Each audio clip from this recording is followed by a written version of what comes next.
Yes, dear. Well, what I always heard was it was going to happen, in October. The end of October was going to bring Armageddon. And I believed that when I heard the message, the Jehovah's Witness message in 1970, I bought into it. I bought into it good, and it changed my life. I was going to stay in the Marine Corps, and I was going to marry my girlfriend, and none of that happened. All because of that false prophecy. It affects people. When you get lied to, it affects you, and you get angry. I'm angry at the Watchtower. I'm angry about this fellowshipping and all the stuff that they do. And it's kind of too late now. My boys are in their 40s, but I would have liked to have the opportunity to direct their lives, but Watchtower took that away from me. Star 6. Anybody have any thoughts? Is there anyone out there that believed 1975 was going to bring Armageddon? There's got to be someone out there that believes that. I believe that. Dick. Yeah. I totally believed it. Even though I chose to leave Watchtower for sure, I would rather, at the time, accept the fact that God was going to kill me, that I was going to die a horrible death. And I just had to accept it because in my mind, because it had been drummed into my head from the time I was a tiny child, and then the date, 1975 autumn, was drummed into every Watchtowerite's head from 1966 onward. I believed it because it was drummed into my head. I'm 15 years old and I'm thinking about it, and I'm like, well, it's already clear to me. I am miserable and can't stand the idea of associating with those people because I saw the meanness, the gossip, the snobbiness. I could not believe the snobbiness, the cliques, the self-righteousness, the arrogance, the judgmentalism, the criticism, the backstabbing. I mean, it was too much. And by the time I was 15, I couldn't take it anymore, and I made up my mind. I was just going to leave, and I was going to have to accept the fact God is going to kill me, because I realized even if I was in the Watchtower and tried my best, I knew I was going to die anyway because I couldn't stand half the people I had to deal with. So I figured I might as well just face the fact that I'm going to die, because that's what I was taught, and that's what I believe. And I just realized that once I accepted it, I thought, okay, I'm not going to think about it. I'm going to think about right now. I'm alive right now. The day is beautiful. The sun is shining. The birds are singing. And I'm going to be happy every single day. And when God kills me, he kills me, and that's the end of it. But I thoroughly believed it. And many, many thoroughly believed it. And many who were disfellowshipped believed it, because it was drummed into our heads constantly, as you mentioned before, Dick. They may not have said it a whole bunch in printed work, in their literature, but every single meeting we heard it. Every time after the meeting, somebody would say, well, what are you waiting for, Armageddon? Or I just can't wait for Armageddon. Or something about Armageddon would creep into every single conversation. Thank you, Dave. Well, thank you, Anne Marie. You're exactly correct. It did affect a lot of people's lives. People decided, that scripture that says, woe to the pregnant woman, because Armageddon's on its way. And people who wanted to have family. No, what if I could be different? Oh, sorry. No, go ahead, please. It made difference in people's lives. I know in 73, I think, 74, I was going to school, went to a business college, and I used to hide my books because we had a couple of elders who lived in the apartment complex that I lived at. And eventually I got caught, and the elder said to me, where are you going? I said, well, I'm going to school. What kind of school do you go to? I said, I'm going to a business college. He said, do you know how close Armageddon is? You're never going to be able to use that education. And then he told me, brother so-and-so had a carpet shampooing business that, he's looking for help, and, I could do that. I didn't want to shampoo carpets. I was going on the GI Bill. I was getting I'd get more money getting paid to go to school than I would have gotten shampooing rugs. But that's what they wanted me to do, shampoo rugs, wash windows,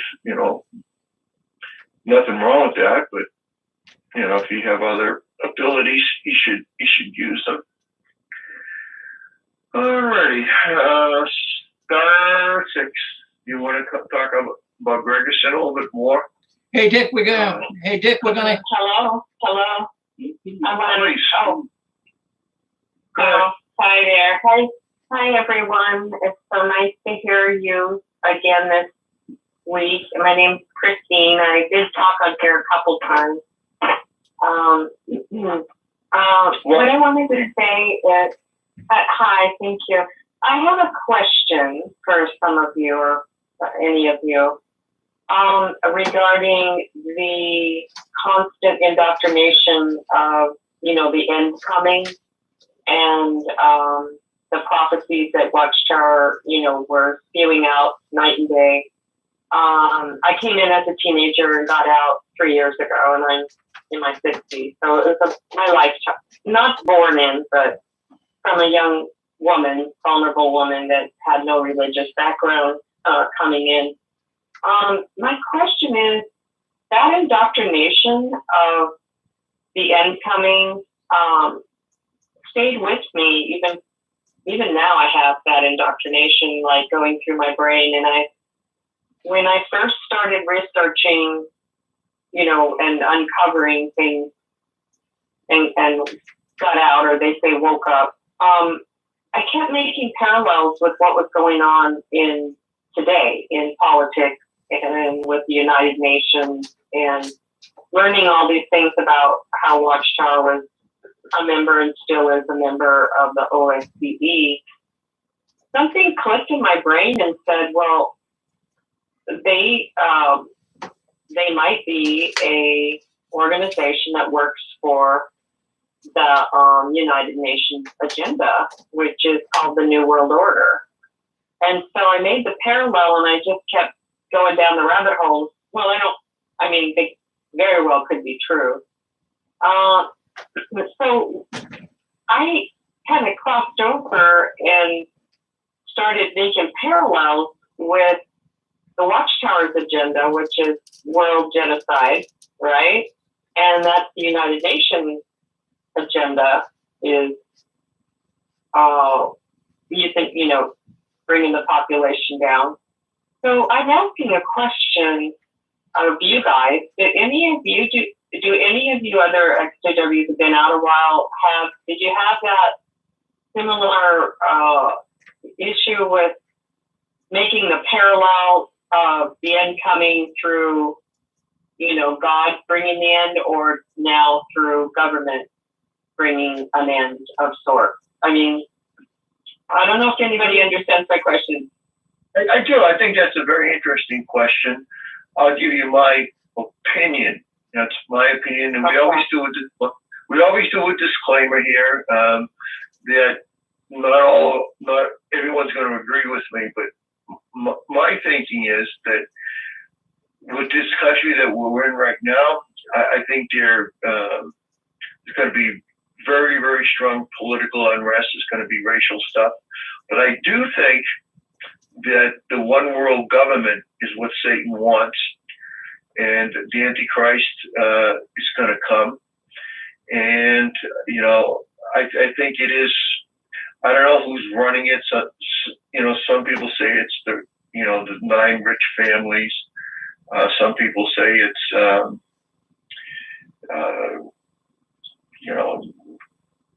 what do you call those guys? The real rich people that run everything. Illuminati. Yeah, they're running it, but Satan runs the system. You remember when Jesus was fasting in the desert? Satan came up to him and said, "Do an act of worship to me, and I'll give you all the kingdoms of the world. Well, Jesus never denied that Satan has all the kingdoms of the world to offer him, but he rebuked them, and Satan left. And but the point is that Satan runs everything, or runs most everything.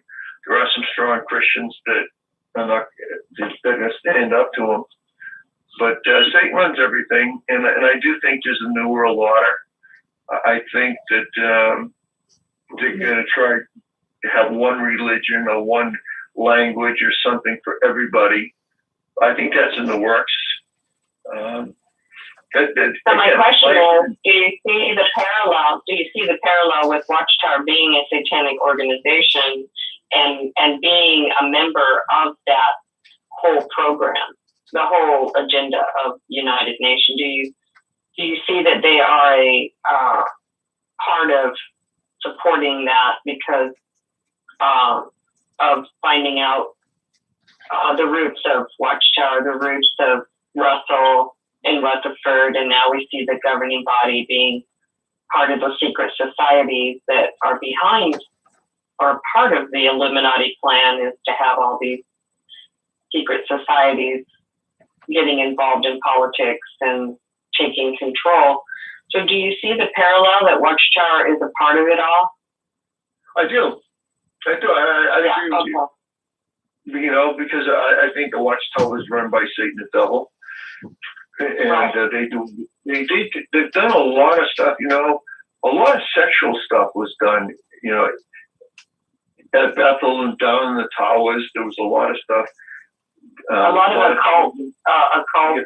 occultic practices were practiced by Russell. Russell was a numerologist, and he was involved in the occult, and he was part of a secret society that is occult-based. So yeah, I agree with you that they're connected that way, and that, you know, I don't know, it's been 4 years for me, and every time I uncovered something else, it kind of was like a puzzle. Like, oh, that fits over here, and then this fits over here, and this is linked to this. Now, my problem that I want to present to everybody that I'm having is high anxiety because of it.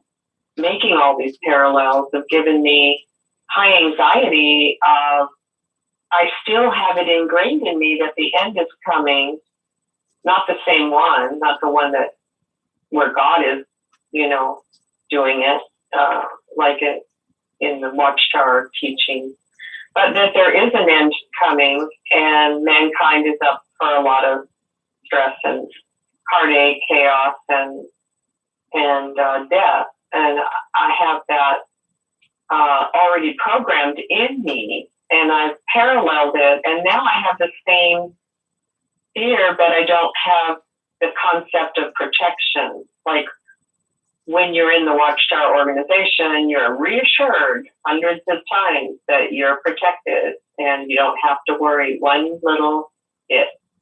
And so I don't have that default anymore, or I don't worry. Though I feel protected, I feel naked. I feel naked, thrown out of a cult that I pretended was protecting me. Or I didn't pretend, I really believed it. And so I know where all of you, you know, feel the same way on that. And I don't know what to do with the anxiety of actually getting up each day and saying, oh yeah, it's coming. You know, I have that same mentality, but not with the same, you know, not the same specifics that Watchtower teaches, but with what I see going on right now in our day, right now, what's going on. And anyway, I don't know what to do with the anxiety, and how do you guys handle it? And maybe you could help me with that. How to... Well, my conviction, God's in charge. He's watched over everything. I know Satan controls a lot, but God is in charge. And if you have a relationship with God through prayer, you feel that relationship. I mean, it's something you can feel in your body, and you're going to be protected because I guess the scripture said that if like touching God's eyeball, remember that? Right, that's what they taught. Yeah. When you mess with someone that a Heavenly Father loves, it's like touching his eyeball. There's a scripture that says there's a lot of people that will say, Lord, Lord, in that day, didn't we do this in your name? Didn't we do that in your name? And, we cast out demons and all that. I think Corinthians 13, do we do this in the 11th chapter? He's going to say, get away from it. I don't have any faith now. I don't have any faith in God. So that's where I'm suffering too. I don't have any faith that he has control or it is going to take control. Interesting that psychologically when I woke up from all of the years, I haven't been able to cling to any kind of faith or hope. Well, let me ask you this. How's your prayer life? When I pray, it's very strange. Like, if you're there, show me what I need to see. If you're there, help me to find a basis for faith again. I guess it's very strange prayer. Like, if you're there, like, it's almost like, I don't know if you're there. I don't have any way of knowing. I don't know, because I think the PTSD and coming out and suffering horribly, not like some did, that I've heard stories. And I didn't suffer the same way, but psychologically, I was devastated by many things that happened with the way it happens with breaking up families, breaking up marriages. And, I suffered all that, but I haven't been able to see his hand in my life since I woke up. And I begged him. When I was waking up, I was begging and crying and, where are you? Well, how could this happen? How could you let an organization misrepresent you so horribly that thousands and millions are being really tormented by an evil organization? So I'm more like, if you're there, I need your hand to show me. I guess I'm at a stage where I just don't know. I don't know if I'm in the I don't know. I don't claim anything about my identity. My identity was taken away all those years. I wasn't who I really was. And now I'm growing into someone, but I don't feel, I see how the indoctrination is still strong in me to make parallels and see what's going on, and the fear is still in me, but it's more of a fear that there is no God. It's like that. It's not fear of God. It's fear there is no God, and that we're just going to be left to fend for ourselves until we pass away, and then I don't know after that. So I know that sounds faithless, and maybe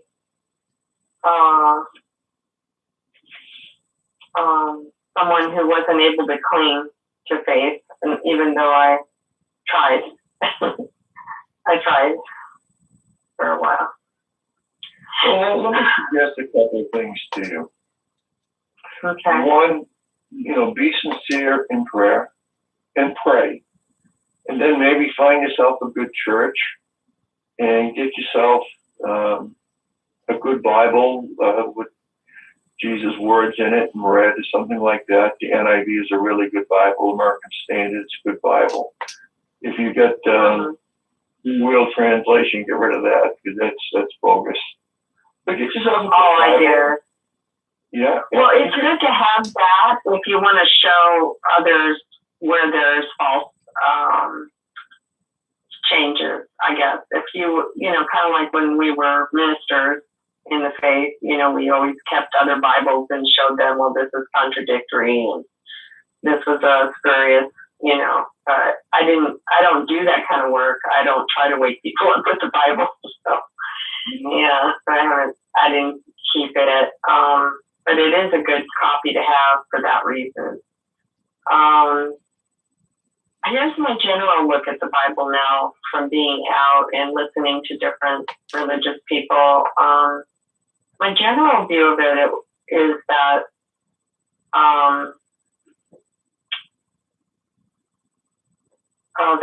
it was written for the Jews or the Israelites or whatever, God's people. And that when Jesus came and fulfilled the law, that was also for the Jews. And he gave prophecies that he would return right away. He said, he talked to his disciples and said, I'm returning to you. And he didn't, at least as far as we know, he didn't return. And hey, Dick, this is I was just going to say, this is Rick. Go ahead, Christine. We got Dick. We're going over time here. I just lost faith. Okay. Anyway, I basically, if the Bible is correct, Jesus died for our sins, and we really don't have anything to worry about. I mean, in other words, if it is true, he covered everything. So there isn't this race you have to win to be saved, that he guaranteed that he would cover us, that we have a hope, for salvation through faith in his sacrifice.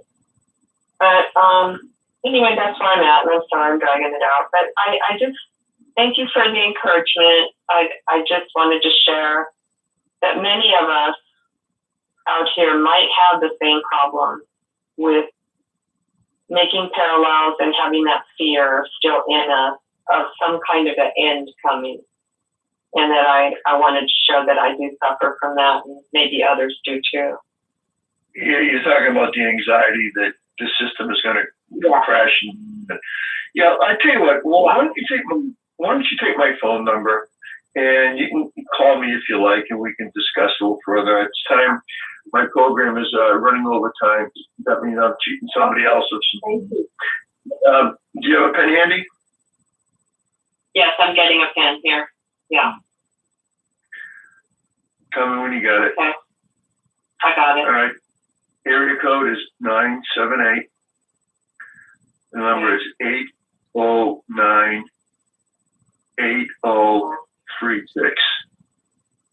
Okay. And we'll talk about it. Okay. What's a good time for you? Anytime. I'm retired.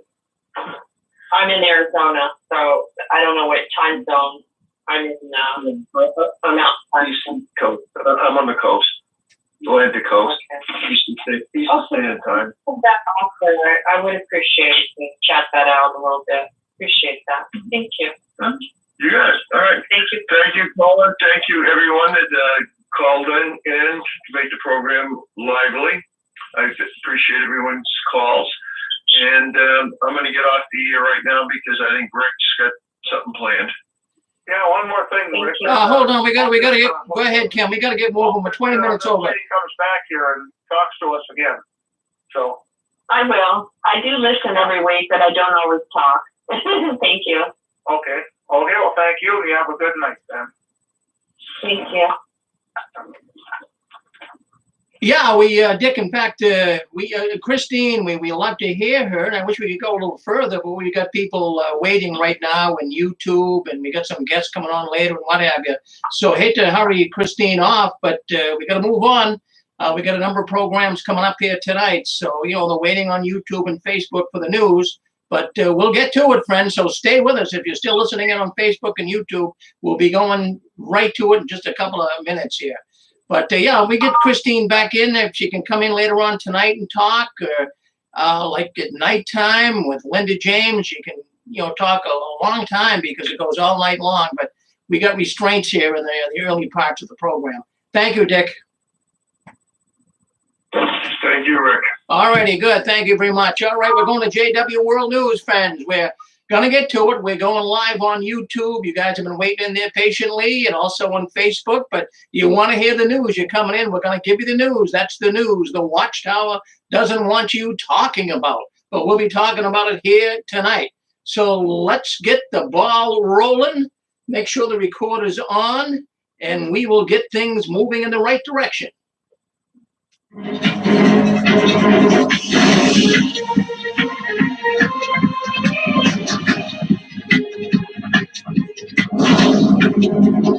Well, hello everyone, and welcome in. What a rainy night up here in Massachusetts.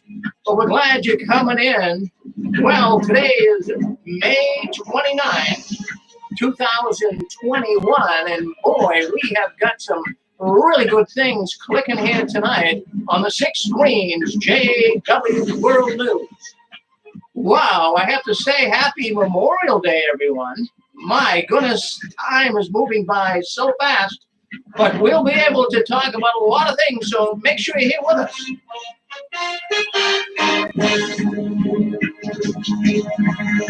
Well, there you have it. Hello, everyone, and welcome in. My name is Rick Farron, and I'm coming to you from the apostate capital of the world, the epicenter of apostasy, right up here in Boston, Massachusetts. My friends, it's 46 degrees out here. It's amazing. It's so cool. It feels good. I got the windows open in the studio, and it sure beats 90-degree heat. I mean, I wouldn't like it this cool all the time, but we got a cool night. I hope it's nice where you are, and happy Memorial Day to you.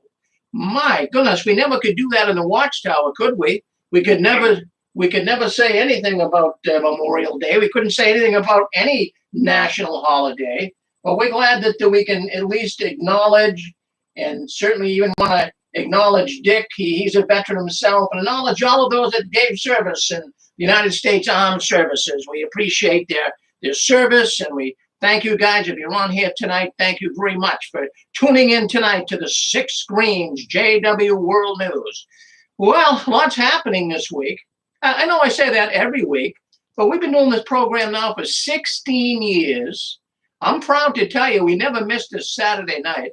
And we don't miss Saturday nights because we are here because you are here. This is very, very important. There's a lot of people that rely on this program for a lot of help. And I just wish sometimes we could keep the programs going longer and longer and longer, but we can't. We have some very interesting callers, and we love to hear everything they have to say. But, forgive us for having to move forward and fast here. Sometimes we get backed up against the clock. And what it is there's guests that are scheduled to come on. And what that does is when things get backed up, many times the guest will leave. But we want to thank everyone for coming in tonight and listening to our programming. And it's getting better. I have to tell you that. How do I know the 6 screens JW World News is getting better? It's because there's more and more people coming in. And it's not just me. I can sit here and bloviate all night long, but people like to listen to you. They like to listen to Christine that was just in there. They like to listen to Anne Marie and Ken and all the people, Randy and all the people that called into Dick's program. That makes a difference, friends. When you speak up here on the 6 screens, it makes all the difference in the world. People say, wow, I didn't realize there was that many people that really have become apostate and they're leaving the organization. Well, there is. There's thousands. In fact, you ever get on that Reddit forum? I got on that 12 years ago, and there was 8,000 people. Now, Reddit ex-Jehovah's Witness forum. This is where former Jehovah's Witnesses, they come in there and they post and comment on certain posts. Today they now have 63,000 people that are coming into Reddit. So, something's happening in JW land, right? people are leaving, and they're leaving in the masses, and that's so good. We're starting to get points up on the scoreboard. We never got that before. You roll the clocks back, 10, 15 years ago, hell, we were hard pressed to even get anyone to come listen into our programs. But now we get thousands of people to listen in every Saturday night from all over the world. And friends, this is the only format. There isn't any other. Well, what you're listening to here, it's all unedited. It's unadulterated. Sounds like the wine at the memorial, right? But no, it's all, this isn't, we're not editing anything here. We're on YouTube. We're on Facebook. You're seeing it as it is. It will not be edited. We don't edit anything out, even when I put it up live. So even when it goes on to recording. So what you see is what you get. We're willing to do that. A lot of YouTubers, no, they will not go live. But I think live is great. Live is wonderful. You can speak to us in real time. Do you like reading yesterday's newspaper? Well, that's what happens in a lot of YouTube. Really. It's yesterday's newspaper. You want to hear what's going on right now. And that's who we are. So thank you for coming in and being with us here tonight on the 6 screens, JW World News. Did you hear this week? The Watchtower and BMG Music Entertainment, that's owned by Sony, by the way, Sony Records. Well, the Watchtower and BMG Music Entertainment agreed to a confidential settlement. Well, what in goodness name's sake is that all about? Well, it's concerning the worldly singer Aled Jones from the United Kingdom. Aled Jones. And remember, we talked about it last Christmas, right around Christmas. He released a Christmas album. And of all things, he sang a Jehovah's Witness song on his Christian album. The name of the Jehovah's Witness song was Listen, Obey, and Be Blessed. Sony Record Entertainment Company evidently liked it. They had Aled Jones sing it, and now they got in trouble. The Watchtower sued them for copyright laws. Now, they didn't say what the verdict was. I guess it will be released later this week. But I do not know what that verdict is. I'm only assuming. I do believe that, Watchtower has sued them and they'll be coming forth with some funds. The settlement has not taken place, but at least it was in the news. Now, I have to tell you that Aled Jones album, it's not exactly a platinum selling album. It's a type of album that, at a gas station around Christmas time, they take it out of storage and they put it on the front counter and, people buy it around Christmas time. But the song is Listen, Obey, and Be Blessed. I can't play it for you. I wanted to play it, but they took it down off of YouTube. When we first started discussing this, last Christmas, it was still up there, but I looked all over. I can't get it. I mean, the copyright infringement seemed to really create some issues for that album, so you can't even get it from YouTube or anywhere. So that's it. Does someone want to say something? I think someone's coming in here into our green zone. If you have something to say, go ahead. Say hello to us. No, okay. It's all fine. Hey, Rick. Yes, Dick. Yeah, I was just thinking, that song would probably be reflect good on the Jehovah's Witness organization. And they're out suing for money. I don't know. It just doesn't sit right with me. Well, it does. Thank you. It doesn't pass the smell test, Dick. And I'm going to, just for the sake of I'm going to tell you, the song is really good. The Jehovah's Witness song, Listen, Obey, and Be Blessed. It's a good song. I'm going to play you a little bit of it. I want you to hear it. I think you like it. Listen to it.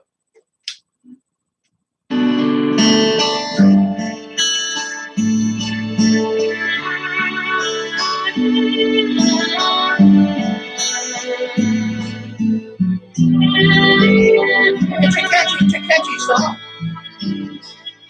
If we have listened to Christ, will we show it? His teaching shines as it shows us the way.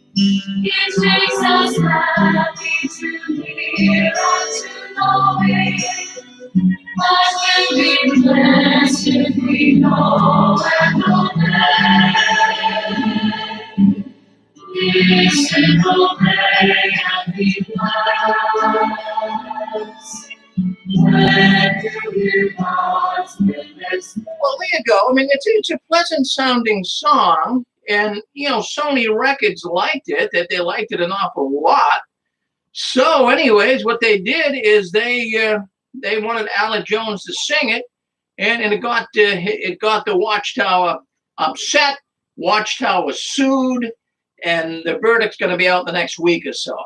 So there you go. It's amazing what goes on behind the curtains of the Watchtower. But Dick is right. Something's funny. That man, he sings Christmas songs. He's a Christian singer. He's not a vulgar-minded man. He's not like a rap star. He's a decent man. You think Watchtower would say, let this guy go. It's a good song. It's our song. But, he's doing nothing but helping people to realize what a beautiful song we have. I don't know. I can't figure the Watchtower out. I really can't. But, they're going to try to milk this for everything it's worth. And I guess they're trying to send a message. It is copyrighted, so they're trying to send a message that nobody's going to use their music. But my goodness, they're trying to become more mainstream anyways, right? So why don't you just let it go? And make a statement at a meeting saying that, this man, he's not a Jehovah's Witness, but he liked our song so much that we're allowing him to sing it on his album. What is the matter with that? Sometimes I don't see. I really don't see who's running this organization. Any thoughts on that at all? If you do, that's fine. If you don't, that's fine too. We can move on to other stories. You're on this. Rick? Yes. Hi, this is Dallas in Kansas.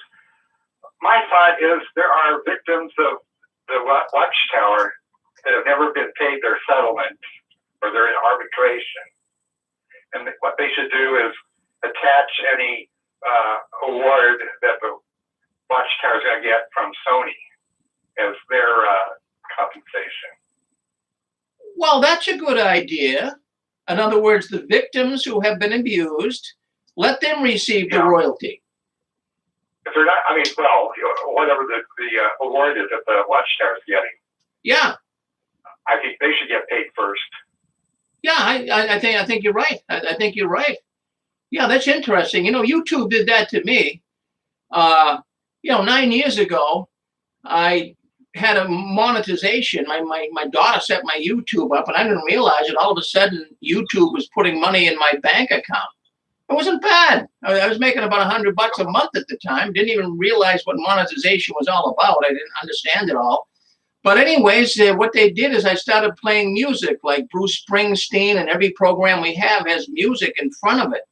And what they did is they said, well, we're not going to pay you the money because anytime you play that song, we're gonna send what we would send to you to Bruce Springsteen and some of these artists. So it's just fine. I didn't worry about the money. It's just fine. Give it to them. So we use the music. So, copyright is something that's pretty significant out there. People do, sometimes steal it, but in this case, Watchtower, I don't see why they're doing this. Yeah. All right. All right, thanks. Thank you, Dallas. Yes, go ahead. Yeah, go ahead. Yeah, this is Thomas Hodgson from Lawrence, Kansas. Whereabouts you from? Larned. Larned? It is between Dodge City and Hayes. Oh, okay. Hey, it's nice. It's out west. Yeah, it's a little ways from me, but yeah, I'd like to meet up with some ex-Jehovah's Witnesses out this direction. I just don't know of any that, get out and about like yourself, get on this program, but it's good to hear you. Oh, thank you. Yeah, I've been out for 22 and a half years now, and found out about the sixth greens something like 15 years or so ago, so it's helped me out a great deal. I'm on Facebook. My last name is Hayes, like Hayes, Kansas, so I'm there. Okay, I'll try to see if I can't look you up. All right. Thank you, Rick. Hi, thank you, Dallas. Thank you for weighing in with us. All right. Wow, there you go. I'm trying to figure Watchtower out. I'm not getting it all. But they don't have to. I mean, how do you make sense? I've always said it's one of my favorite sayings. How do you make sense out of nonsense? Let that one go. Let that Alex sing his song.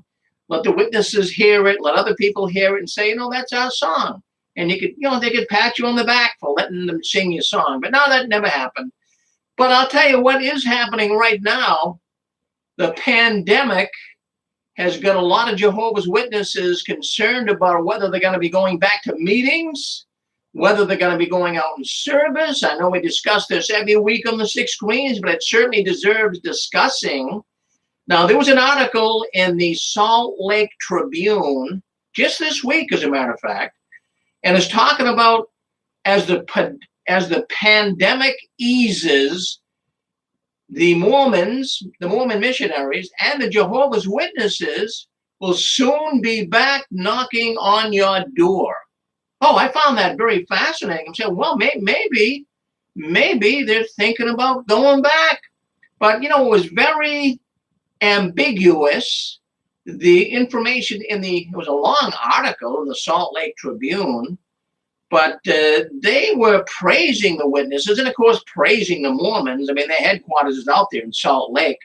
But they were saying that during the COVID pandemic, that the witnesses and the Mormons were using technology tactics rather than in-person contacting. Well, we know that. They were using technology tactics, Zoom, writing letters to everyone through email and what have you, even writing letters by hand and sending them through snail mail. Well, they were saying Jehovah's Witnesses, now get a load of this, and I don't believe it one bit, but they were saying in the Salt Lake Tribune that Jehovah's Witnesses are growing despite COVID. Do you believe that? I don't believe it. And they interviewed 3 different witnesses, and each one of them said they're looking so forward to resuming in-person public ministry. But they're saying they're not going to abandon the alternative tools and skills that they polished up on during the pandemic.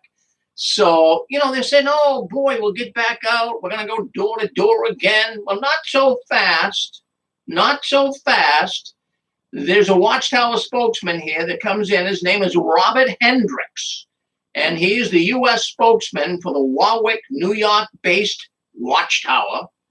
And he says that, witnessing is very important to the Jehovah's Witnesses. He says, in our very name, witnessing. Well, Jehovah's Witnesses. It implies that they're witnesses, right? But he says that, it's been tough. It's been very tough. This is the spokesman for the Watchtower. And he says it's very clear. Now notice what he said in this paper. He said it's very clear that there is no normal on the horizon. Now, what are you going to do with that?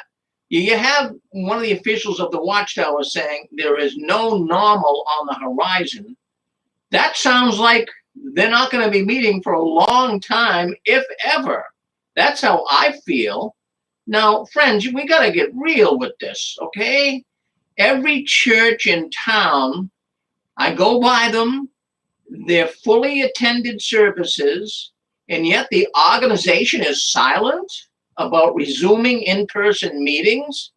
Everything is open in the U.S. Look at the beaches this week. Look at people. Look at the Indy 500. There's going to be 135,000 people at the Indy 500 this weekend. But, where are the witnesses? Where are the witnesses? They're going to their conventions on Zoom. What is going on? Now, there's no Kingdom Hall expenses. This is a win-win for the organization. Ramapo, they're saying, is going to be developed soon. And I do believe they're going to become an online religion. You're on with us. Did you want to say something? Yes, go ahead, Lee. I've been giving that a lot of thought because of our family situation, and I'm of the mind and convinced that they dare not open the Kingdom Halls back again, because this last year has represented an unprecedented time for people to really examine their religion. And there has been so much worldwide negative reporting on the Watchtower Society that they see the handwriting on the wall that there'll be exposure to an unprecedented degree if they should dare to return to the meetings. And they have to have a certain attendance to make it viable to have meeting attendance. And I think that has been reduced significantly to the point where it's not even viable for them to consider returning. Lee, I don't doubt one word you're saying. Returning to the Kingdom Halls for regular meetings will be a shock. Why will it be a shock? I would love to see the looks on their faces to all the empty seats. There's going to be a lot of empty seats. You know, people haven't been going there for going on a year and a half, and that's going to create a real issue. Lee, you're right. And the Watchtower folks have had time to contemplate the level of slavery that they have allowed themselves to be imposed upon them, and they don't want to go back to that same lifestyle again. Well, I couldn't say it better myself, Lee. What you're saying is 100% true. And, you know, I'm getting information coming in here to the 6 screens. The witnesses have taken this COVID pandemic to the nth degree. They've overblown it. I had some information come in today from 2 sisters, Jehovah's Witness sisters, and they want to see their parents who are staunch Jehovah's Witnesses, and they haven't seen them for over a year and a half. Both of the parents are vaccinated, but they're saying that they don't want to meet with their daughters, and the daughters are Jehovah's Witnesses, by the way, but they said they don't want to meet with their daughters because they haven't been told by the organization that they could see them. These are the reports I'm getting in. And also another report came in here today concerning a new mother that just had a baby, a Jehovah's Witness mother, had a baby in January, just 2020. Well, that's a year and a half ago. And she's never laid, and the parents have never laid eyes on the little baby because of what the Watchtower is saying. You know, don't go out, don't do this. And I know for a fact, I've talked on the telephone with a woman that has relatives that are still witnesses. This woman's a PMO, and she was saying that the relatives, the woman had to go back to work. She has to make a living, but her relative friends were saying, why are you working? You shouldn't be out. You shouldn't be going out. You know, we haven't got the word from the organization yet that we should return to work. They're making a big deal out of this. They're milking it for everything it's worth. Even one woman messaged me today on Facebook Messenger, and her husband, she's out, but her husband is a staunch witness, and he's an elder. And she said, you know, why are the churches meeting, and, you know, people are going to movie theaters? Why can't people go to the Kingdom Hall? And the husband said, well, it has to do with its worldwide pandemic. And right now in India and also in Brazil, there's more and more outbreaks, and the organization wants to stay unified. They don't want to have, you know, America meeting, but India doesn't. Friends, that could go on for a long time. This is nothing but a godsend, you could say, to the Jehovah's Witness organization. Unbelievable. Yeah. Yeah, well, I don't know where to go with that. Yes. Yeah, you know, the book of Hebrews states that do not forsake the gathering of yourselves together. That's a directive right from the Bible.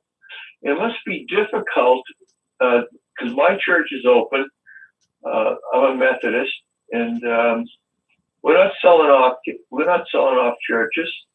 Our churches are packed. My church is packed. People are coming back. Some of them wear masks. Some of them don't. I don't. But some do, and that's your prerogative. But you know that scripture is in Hebrews for a reason. Do not forsake the gathering yourselves together, as some have the habit of doing. Jehovah's Witnesses like, oh, they're so staunch Bible people. Well, they should be in the Kingdom Hall. They shouldn't be doing Zoom. That's bogus. Thanks, Rick. Well, thank you, Dick. Yeah, well, I mean, a lot of things are bogus in that organization, Dick. But I'll tell you what a good time. What a good time. I'm just going to mute you, Dick. Okay. What a good time I had this week. Now, we know that this week on Wednesday, May 26th, just a few days ago, they had the JW, Jehovah's Witness Media Mega Center airing up there in Ramapo, New York. So I wanted to get in there and give my 2 cents worth, and I was able to get in. I'm going to play a little clip from what I said, and I found it really disturbing. You know, when I came in, they really were hesitant to let me speak, and I'll talk more about it. I want to show you the video. If you're on Facebook, if you're on the Six Screens video suite, if you're on our radio telephone network, you'll see it.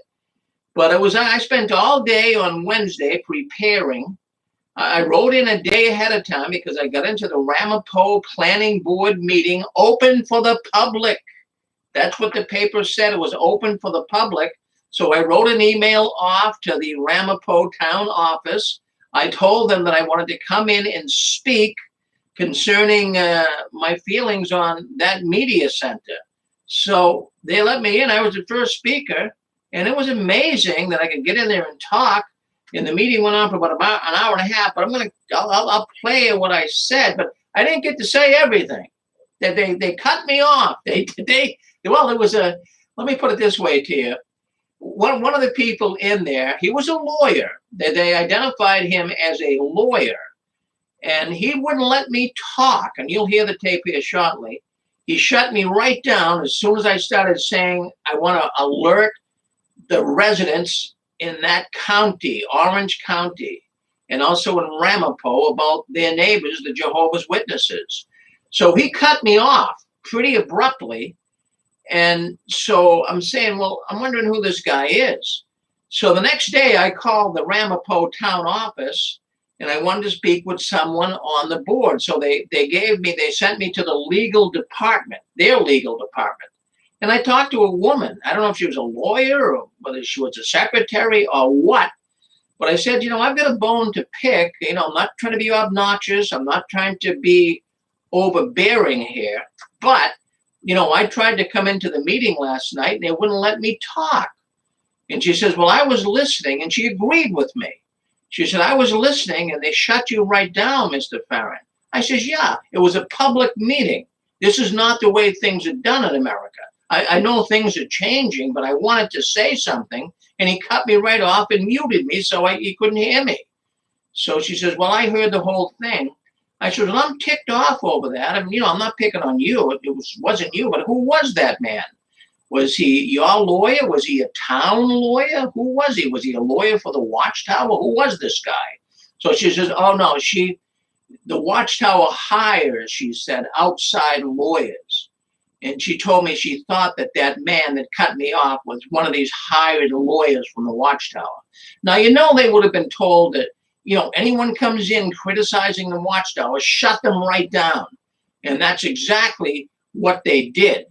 But she agreed with me, and she said, you know, I want you to write a letter, which I am, and I'm going to also give you guys the letter to write. I'll put it on. It'll be up later on the Six Screens video suite, and I'll also have it up on this Facebook call when it goes live of the number you can call, or at least write a message, write a letter to them, who you write it to, and tell them that you are upset about this media center and give them a reason why you are. And I'll give you some of the reasons, and I'm going to tell you what I would have said if I got through it all. I got about a minute and a half out of it, but then they shut me down. Then there was also another man that came in. He was an ex-witness, and he also was ticked off, and they shut him down too. He started saying that, you know, there's some problems in the Watchtower and what have you, and as soon as they heard that, down he went. So anyways, I tried to contact the newspapers. There's two newspapers up there. One's from the town of Ramapo. It's a small newspaper. And the other one is in the regional newspaper. It's actually an affiliate of USA Today. So I'm contacting them. I started writing some information out, but Friday was Memorial Day, and I couldn't get through to anybody. I think they all took off. I mean, Friday was the day, a week, Friday before Memorial Day. So nobody was really in the office. So I'm going to contact them Tuesday and see if we can't get an article printed that, man shut down. He had complaints on why they should not build a media center, and hopefully we can get some traction. So we'll see what happens. But friends, I started off, and I was very smooth about it. I wasn't rude. I wasn't mean. I wasn't in any way overly critical. I just introduced myself. I said, my name is Rick Ferrin, and I am from Massachusetts, your neighboring state, and I'm glad that I can come in here and talk to you folks tonight. So I said hello to the members of the board, the residents of Ramapo, Rockland, and Orange County. I did it very diplomatically. It wasn't some screwy guy calling in. And I said, what I told him right up front, I know you guys is discussing a lot of the environmental impact, whether it be traffic, whether it be drainage issues. But I says, I'm here tonight to alert the neighbors of the Watchtower proposed complex. And then I said, do the residents know who the Jehovah's Witnesses are? And they shut me down right there. They muted me. They shut me down. They wouldn't let me talk. So they came on. The lawyer came on, this hired lawyer, evidently from the Watchtower, and said that we're not discussing these things tonight. He says, this is an environmental meeting. It's not to discuss people's feelings on the Watchtower. So I thought that was somewhat difficult, but I was going to go on. If he let me go on, I was going to say the Watchtower organization, the controlling arm of the Jehovah's Witnesses, are currently being exposed in major newspapers, magazines, television networks, for their extensive record of covering up child sex abuse. I wish I could have at least got that in. I was really mad that I couldn't.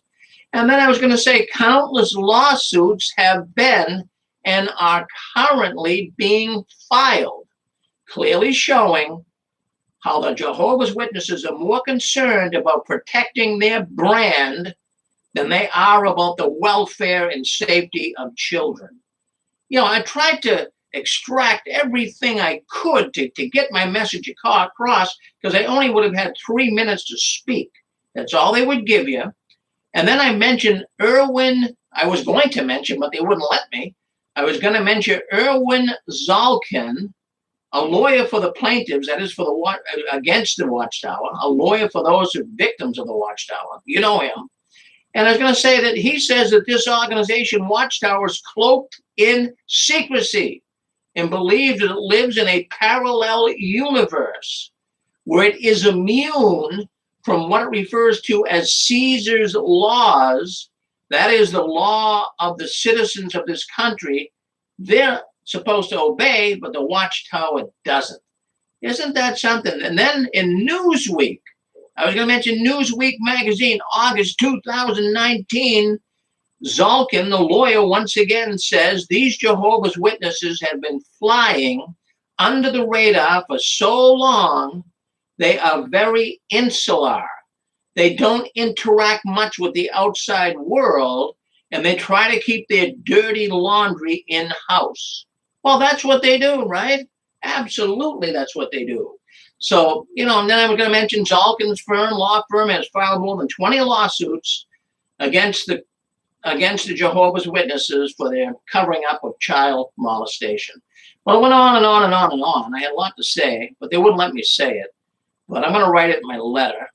I talked about the database, how there's a database of upwards of 23,000 pedophiles in the organization. I was going to talk about the Oxygen Network and all of that, but they wouldn't let me get through. I couldn't get to first base, but that's what they do. And I mean, that's how the Watchtower is able to pull this all off. I want to talk a little bit about the Royal Commission. Couldn't do that either. But what I was going to, yes. Just a quick thought along the lines you're talking about that might be informative to the audience and yourself. Yeah. There's a book that has been distributed in our congregation that is very insightful with the dynamics that are going on in society now, and it's cancel culture. It's written by Edwin Lutzer of the Moody Bible Institute. And it's entitled, "We Will Not Be Silenced." And it describes all the methodology of the Christian community to confront all the restrictions and the cancel culture. And I think that would be something that a lot would gain a lot of value from in reading that book that's currently out, "We Will Not Be Silenced" by Erwin Lutzer. Well, thank you. Thank you very much, Lee, for bringing that to our attention. Yeah, we got a changing culture, a real changing culture. And even the Watchtower, it's unbelievable. They're changing big time, too. I'm going to play you. I like to play you my little clip from Facebook when I was speaking up the other night. I think you'll find it fascinating. It was on Zoom, and I Facebooked it live. I also was on YouTube live. So let me just fast forward here to where I come in. I just want you to hear what I said, and I hope you'll be able to hear it fine. You'll hear it if you're on Facebook, YouTube, Six Screens Video Suite. You'll also hear it on a radio network. Well, let's get right to where it's supposed to be. I'm 39 minutes in. I was the first speaker. I thought, it'd be a lot of people. There wasn't a lot speaking up. I figured there'd be a ton of people that would be coming in and voicing their concerns on the media center, but there was only a few. And I got to be the very first speaker. I was the icebreaker. Come in, Mr. Farron from Massachusetts. So in I came. Well, let's listen. Now, just listen to what went on here. I think you'll find this rather fascinating. It might take a cut. Here we go. Let's listen in.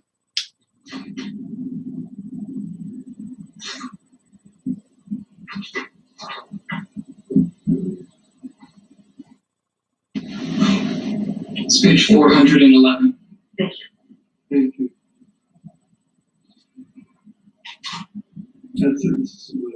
Coming on here, Charlie, just bear with me. Any other board members? If not, I'm prepared to open this up to public comment. We have 4 people that did register in advance, so we'll call those in order, and then we'll open it up to the public that are here. First person that I'll ask if they wish to speak is Rick Huron. That's me. Yes, sir. Thank you very much. Thank you very much. I wanted to come in here tonight. I am from the neighboring state of Massachusetts, and I love the area you folks have up there. It's beautiful. I've been out there a number of times.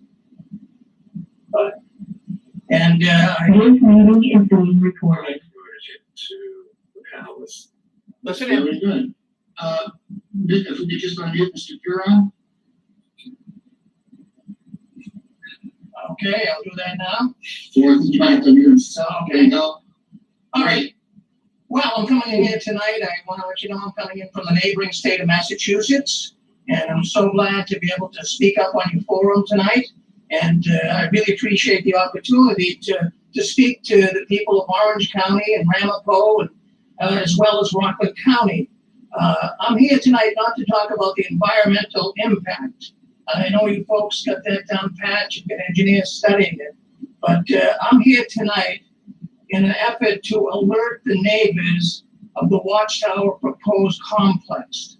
I want the neighbors to be do they really know who the Jehovah's Witnesses are? And that was, Supervisor, I'm going to object to that kind of input. We are here for a DEIS and for comments on the DEIS. Sir, I'm concerned about the neighbors. You have Hold some. on a moment, Mr. Huron. I'm going to ask our attorney, Mr. Lithgow, to weigh in. I believe I would tend to agree with Mr. Nagel that we will be guided by your advice to us. I agree that this is not part of the environmental impact hearing. This is information which is Mr. Huron's perspective on the Watchtower folks. It's not something that's within the subject of this hearing. I just Thank you, Mr. Lithgow. Mr. Huron and anyone else who wishes to speak on a similar subject, you're very welcome to speak on the issues that are before us tonight. But as our attorney has said, anything about the nature of Watchtower or their beliefs or their practices would be inappropriate for this forum. It's not what's before us. It's not something that we have any legitimate governmental concern over. I believe, I remember from law school, it was many years ago, but if I remember correctly, the religious organizations' theology and beliefs and practices are not appropriate for government scrutiny. We can make a decision based upon whether we like or don't like or agree or don't agree with a particular religious philosophy or practice by any group. And again, I'll ask my attorney, our attorney, Mr. Lett, if I'm stating the law correctly on that. You are correct, Supervisor, and it goes even beyond that. Zoning is concerned with the use of land, not with the nature or characteristics of the owner, which is what it appears Mr. Perrin wants to address. Thank you, Mr. Lett. So, Mr. Perrin, while you're very welcome to speak, I would just ask that you confine your comments to the issues that were presented in our part of this hearing. Oh, yes, indeed. I won't go forward if the lawyer suggests that it's inappropriate at this time to go forward on my issue to alert the neighbors. When could I do that? When could I alert the neighbors in Ramapo? Well, the neighbors get notice of this application, and I assume anyone who's interested has had a chance to appear on the cast for tonight is in the subject of a news story. So I don't think there's any issue that people have been told that this is a proposed application. But this And is again, I'll defer to our staff. this is a public meeting, right? Did you invite the public in if they had concerns about what was happening? This is open to the public. There was public notice, and we have many members of the public that are about to speak. There was no. But again, this is a meeting on a draft environmental impact statement, a proposed zoning code amendments, and comprehensive plan amendments. Is all we have, both the jurisdiction and the inclination and interest and ability to hear tonight. So if you don't have anything further on those issues, I'll say thank you for coming here, for appearing, and we'll move on to the next member of the public who wishes to speak. Well, there they go. They shut me down. You could hear that. It wasn't as clear as I would like to have it. I hope you got most of it. But basically what they did is, no, they didn't want to hear it. You know, they only wanted to talk about environmental issues. But I mean, there's other issues. When there is going to be a building built in a neighborhood, generally people can voice their thoughts on it. Now, I was going to use the example of a prison. You know, let's suppose in your neighborhood, they were proposing to build a maximum security prison, one of the largest in the whole state. I mean, they're just going to let you talk about the environmental impact. You know, there's a social impact as well. People's lives could be turned upside down. They could be fearful in their own homes with a prison. So they barred me from coming in. But you know what was really interesting? There was another man that came in. I want to play that for you too. There was another man that came in. Let me roll the clocks forward here. And we got to go to 105. And he was another ex-witness. And I talked to him on YouTube as well. I didn't know he was coming in, but I'm glad he did. So at least we had a couple of ex-witnesses in there speaking up. And I thought that was kind of neat. So we're going to go to 105. I'm going to move forward here, 105.42. All right, just listen in here for a couple of seconds. You'll hear him come in. You'll hear what his feelings were on it. But they shut him down too. So listen to what he had to say. Yeah, yes. Did you get me? Yes, we can. I can hear you. Thank you. Okay, thank you. A former Jehovah's Witness for 18 years and retired. I'm sorry, you have to just give us an address first. Okay, no problem. Albert Gonzalez, 4950 West Croft Boulevard, Chantilly, Virginia. Okay, correct. Okay. I was born in New York. I love upstate. It's beautiful. But my thing is this: we talked about the environment, and my thing is, this is just for the record. Now I know I'm gonna end this quick, but there's a public safety problem. Hold on. Boy, I just want to tell you, if you guys could see it, if you were on Facebook, there was one man in there. Now, he wasn't a lawyer for the Watchtower, this one particular guy, but he was a Watchtower person. He was proposing the plans. He was suggesting what they were doing. He jumped out of his seat practically. He looked forward. He didn't want this man to speak up. This was an ex-witness calling in. And he was concerned that he called it a safety issue. Man, that guy got up off his seat. He's on Zoom and he was so ticked off. Let's listen in. A public safety problem. There's gotta be, you've gotta Charles, unless your comment is about a safety problem arising from an environmental issue that's been discussed, that's been set forth by the application, we're not here to hear it. Sorry, but I'm gonna have to cut you off. Thank you. Well, there you go. I mean, they shut us both down. Now, there was one other man, an older man, he lives up there somewhere around Ramapo. Now, he called in, but he wasn't an ex-witness, but I kind of enjoyed his comment too. He says, you're going to go ahead with this media center, and, it's going to be big. It's huge. This is a big, big building. It's just about the same size as the world headquarters. And he said, you're going to go ahead and build this huge mega media center. And he said, do you really know the Jehovah's Witnesses? They're not social. They don't socialize with people. He said they have a weird way about them. They don't fit into the groove. They're not good neighbors. That's what he said. He wasn't a witness. They let him go on for a little bit, but he was saying you really have to consider this. You're thinking that, these are great neighbors and they're going to make everything grandiose and wonderful. He says, but they only associate with people of their own kind. I like that comment. That was a good one. So that's what happened. Now, I walked away with mixed emotions. I'm saying, in a way, it was good I could get in there, but another way I felt bad. And so I was kind of disappointed, but I'm not giving up, in or out. We're going to keep moving forward. I think we're going to get the 6 Cranes protest team up there. I think that's what we need. Get a little protest going up there and let the people in Ramapo, because I'm going to tell you something. This is the Jehovah's Witnesses' last stand. If they don't pull this media center off, they're going to be cooked. There's nowhere for them to go. They're not going to be going back, at least what I think, concerning their meetings. They're trying to do this mega center so they can connect with people worldwide, recruit them into the cult, get online money, close the kingdom halls down, sell them all off. And if they can't pull this media center off, take them off the grill, they're cooked. And as I've always said, the monkey died, the circus is over. So they're doing everything they could. And even for us to come in and try to voice our opinion, we couldn't even get to first base. Very, very discouraging. But anyways, what are you going to do? What are you going to do? I mean, the old saying, how do you fight City Hall? Friends, this is how the Watchtower gets away with this. This is how they do it. All right, let's open up the lines. You want to say hello? Yeah, Ron with us. Go ahead. Hi, this is Carrie from the suite. Yes. I wanted to tell you that all council meetings are basically the same.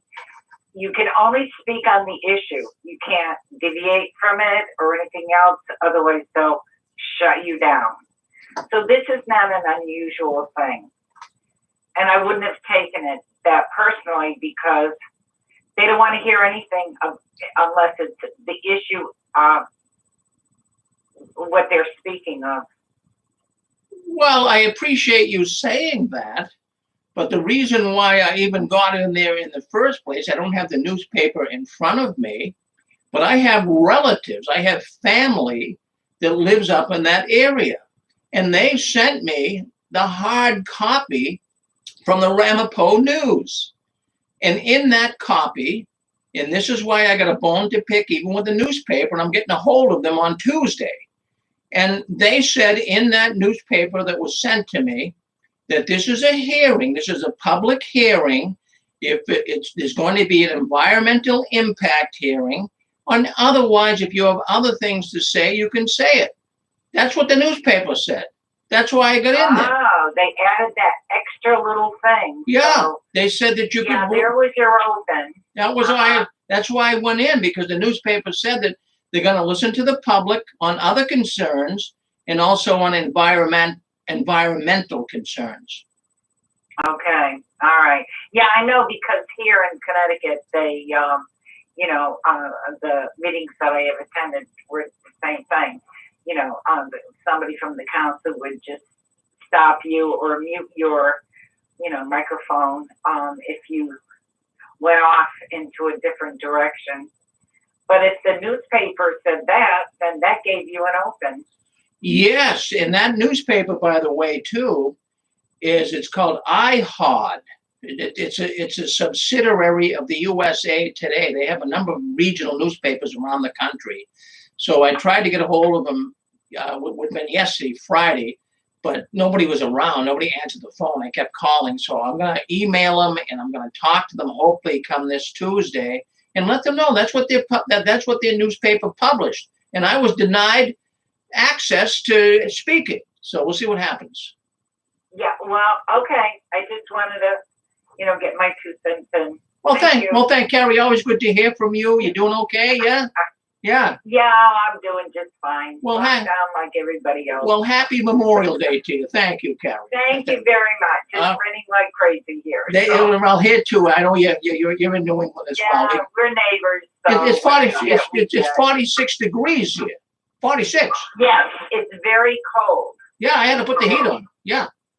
Good. Yeah. Thank you. Yeah. Well, you take care, Rick. Thanh you, Carrie. Well, there you go. There you go. All right, you're on with us. Go ahead, speak up. You're on JW World News. Let's hear what you got to say. All right. Yes, hello. Go ahead. Yes. Rick, I just wanted to say, it wasn't fair about when you get a chance to speak up about the environment and the other topics you had about concerning the media center. It's such a shame that you found out that he might be part of the Watchtower's lawyer, and it feels like a waste because you had all prepared notes to talk about the concern about the vaccinations of the Watchtower, and besides you, I heard there's another person who got blocked who couldn't say what he needed to say, and it wasn't fair because we all have concerns, and Watchtower is not going to stop doing making lies and making all kinds of trouble. They haven't stopped. It's still a continuation. So we need to voice our concerns. We need to prepare what we want to talk about, and also have a plan so that we can end this corporation and bring back our lost loved ones who have been indoctrinated. Oh, you're absolutely right, Jeff, and thank you for commenting on that. And I did. I took 2 days off work. I took Tuesday and Wednesday off. I spent all day long. I wanted to be like a Philadelphia lawyer. I mean, I wanted to come in and, know what I was talking about. I kind of knew some of the things he'd say, but boy, they shut me right down. And when you're on Zoom, all the person who's the moderator, all they have to do is hit the mic and you're off. So, but I tried, but we're not done yet, Jeff. We're going to keep moving. Thank you. No, you're welcome. Thank you. Well, go ahead, Thomas. Yeah, hey, I appreciate your effort. I think you did a great job. Maybe you could give a talk to the city, one-on-one or something, and at least get them a letter. I'd love it if you could go talk to them and, really let them know what's happening. I think you do an outstanding job, Rick. I really appreciate your efforts for everybody. Well, thank you, Thomas. And I'm not done yet. I really think that I am going to do that. I really think I'm going to go up there with some big banners, stop the media center, bring a few people with me, and let the townspeople know there's a cult in their backyard. You got to stop this. So I'm not going to stop here. We're going to move on, Thomas.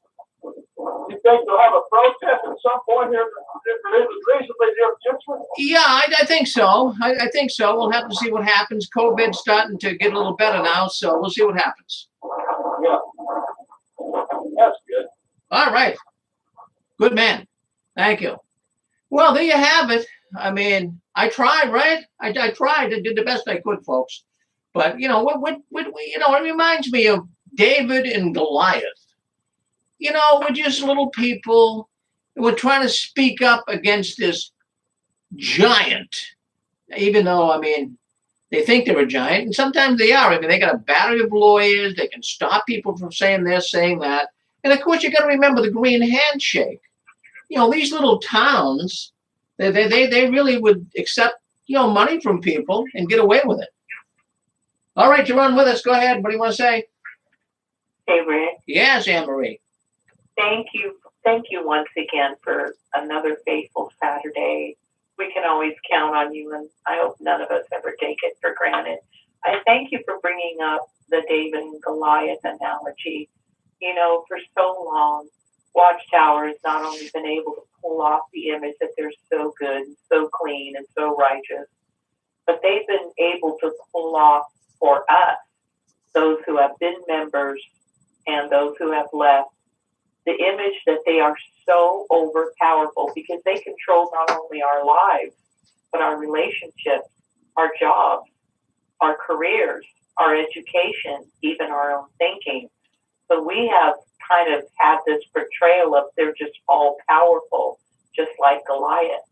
But David, how we are, the little people, he had that strength of knowing what was right, the faith of knowing what was right, and the gumption, the courage to stand tall, even though he was way smaller, and to know he was going to succeed because he was right and Goliath, the Watchtower, is wrong. And I do believe, though we are like David, that like Goliath, Watchtower will fall. We don't ever give in, give up, just like you said. Thank you, Rick. Well, thank you, Anne-Marie. That's true. That's true. These guys get away with murder. We know they do. Oh, I'll tell you what, Anne-Marie, I'm sure you get adrenaline rush. You know, after I spent 2 days putting this whole little skit together, and, you know, after it was over, I came out of my little studio, I walked out, I saw my beautiful wife, Susan. She says, Rick, I hope you're not disappointed. I says, you know, Susan, I have an adrenaline rush right now. I have some chemical changes taking place in my body. I feel like 10 feet tall. And I did. And it's the same feeling I get when I go protesting. And Dick Borgie says the same thing. I miss that. COVID kind of took my protesting rights away. But I love to protest at the Kingdom Hall. I love to protest on Memorial Night and at conventions. It's such my whole body just feels good all over. And, you know, I felt like that when I left that meeting the other night. I says, at least I got in there. It was worthwhile. It was. I'm so proud of you, Rick. You know, you have stood up for what you know is right. You don't do it for any other reason than because it is the right thing to do. You stand up for truth against the tyranny, against the deceptions, against the hypocrites, against the all-powerful Watchtower. You know you're right, and you keep standing up against them and standing up to them. And we're all so proud of you, and I can understand why you get a good feeling physically. It's the spirit alive in you, Rick. Thank you, Rick. Oh, thank you, Emily. And I'm not, you know, people might say, come on, Rick, you're over embellishing. I'm not. You know, did you guys ever experience an adrenaline rush? You don't even know what I'm talking about? I think you do. I think every human, for some reason, even though you don't have a reason to feel great, you do. You know, I left that meeting and, you know, I could have been totally disappointed, but I felt great. I felt 10 foot tall. I was hitting my head on the doorpost walking out of the studio. It felt good. And I'm saying, unbelievable. It was really, really good. So, yeah. Good evening, Mr. Fair. Yes, Ken, yes. Yeah, I'm sorry to hear of your experience there and so forth, but I don't think everything was lost like yourself and so forth, but I want to mention whatever happened to the First Amendment, freedom of speech, freedom of the press, and everything like that, and freedom to, expose to the public, pursuant to the Constitution, of what our foreign and domestic enemies are doing to us, and so forth. So that's number one. And number two, I heard your broadcast in the past. I heard your statement in the past about how they're talking about going back to the hall, going back to the meetings and everything like that. Well, let them go ahead and do it, because they're not going to get anywhere. As time went on, the door-to-door work became less and less effective. As time went on, the meetings and their Bible studies and whatever they have become less and less effective. And it's like one individual said in the previous broadcast there, the Watchtower Society right now, individuals is going to be experiencing a little bit of freedom, a little bit of break away from the slavery that they've been, locked into for all these years. So even if now in this media center, I hope it doesn't catch fire, I hope it doesn't start. But even if it does, I think that's going to go down eventually too, just like the Zoom. That's not going to do any good. So we just hope that they don't get. We just hope that they continue to go downhill and not get a foothold, and that we can get rid of them once and for all. Well, thank you for saying that, Ken, and I agree with you. This is the last-ditch effort. They've got to make this media center work. If they don't, take them off the grill. They're cooked. Thank you, Ken. Yeah. All right. Okay, I just want to mention one more thing here about there's a folk song in Slovenia. It's called Zoom, Zoom, Zoom, and I only got one recording of it and everything like that. You know what it's about? It's about a young man notices a nice-looking girl who's working in the mines. Yeah. He's a mine worker. Yeah, well, okay, good man. All right, I'm not quite getting it. Keep on listening to that song, but I'm not going to go on watching. Well, okay, I'm not quite getting it, but that's okay, Ken. I really appreciate you coming in here tonight. All right, we're going to go with, okay, we've got another sister on there. Go ahead, sister. Hey, Rick, I have a question. This was a town meeting about them building that media center? Yes. So what, like the town was opposed, or were they getting the vibe that they don't want it there, or just why, what was the purpose for this meeting? Well, according to the newspaper article that my relative sent me from the area, it was for anyone that has a position, a comment on them building this media center. So it wasn't just supposed to be on the environmental impact. It was supposed to be like, if you have something to say, here's your chance, say it. So I started saying I thought they bought all that property up there in Warwick. Is it what, Ramapo, Warwick? Wait, am I getting confused? Ramapo, Warwick. Well, it's actually Ramapo. Now, let me tell you, the world headquarters is 1.5 miles away. This site that they're building the media center on is just 1.5 miles away. I've visited. I know exactly where they're going to put it. But they were having a meeting where people could come in and give their concerns about it. That's all I did. And they shut me down. So, but that's their property. They own the property, right? That they were going to. They bought the property back in 2011, and I'm sorry, it's either 2000, maybe it was 2009. I'm not sure. But they paid $11 million for it. Yeah, they own the property, yes. So I was going to say, so basically, like if you bought property wherever, do you not have, I sound like I'm on your side with this, but when you buy property, do you not have the right to build on your property? Unless it's like a tall skyscraper like here in New York. Well, no, you just can't, you just can't go. And when you buy property, in this particular case, it wasn't zoned. All of the property was not zoned for a complex like they want to build, and you have to you have to get variances. And if you're in a town and let's face it, someone comes in and says, we want to put up, 50 apartment houses. Well, you can't do it. I mean, it's not zoned for that. It creates an impact on, the whole town can suffer because it creates more, you need more schooling because there's more people coming in. They got to look at everything like this, Right. So do you know how the meeting turned out? Were they for or against it? Well, it turned out, I mean, it's still, the jury is still out. There's still going to be, I guess, having more meetings on it, but nobody totally objected. There were a few people that came in and said there would be an environmental impact, there'd be more traffic. One man called in and said that, he travels on that Sterling Road that the proposed media center was going to be on. And he said that I travel that every morning and there's like traffic jams already. And what's going to happen when you have all these people coming in from Watchtower? He says we have to widen the road and do something before you give them permission. So, they're still studying it, but that building is not going to be built if they go ahead with it until 2026, surely. Wow.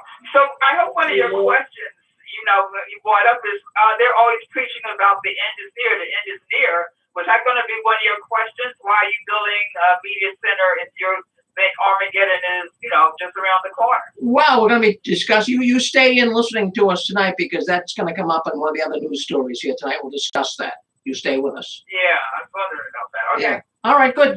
Well, yes, Lee. I have a thought that was very successful in my court endeavors years ago. Only costs you a few dollars, and it's called due diligence. You send to the head councilman a formal letter of complaint that you are shut down, and whether he signs for receipt of the certified letter or refuses, you've made your point, and they will see the handwriting on the wall and reevaluate their position. Well, that's a real good comment, Lee. I really appreciate that. No, that's a good comment. And, that woman that I called, when I called the Ramapo town office, they put me in touch with the legal office. So I don't know if she was a lawyer or not. She seemed pretty intelligent woman, but she said she was listening in, and she kind of agreed with me that, they shut you right down. She didn't like it, You can send a certified letter for about $6 with return receipt, and that will provide them with the handwriting on the wall that they will know that there are people out there that are not to be silenced. Well, there you go. That's a good idea. I think I will do that. Thank you, Lee. Thank you. I have a question. I'm calling from Oregon. Yes, go ahead.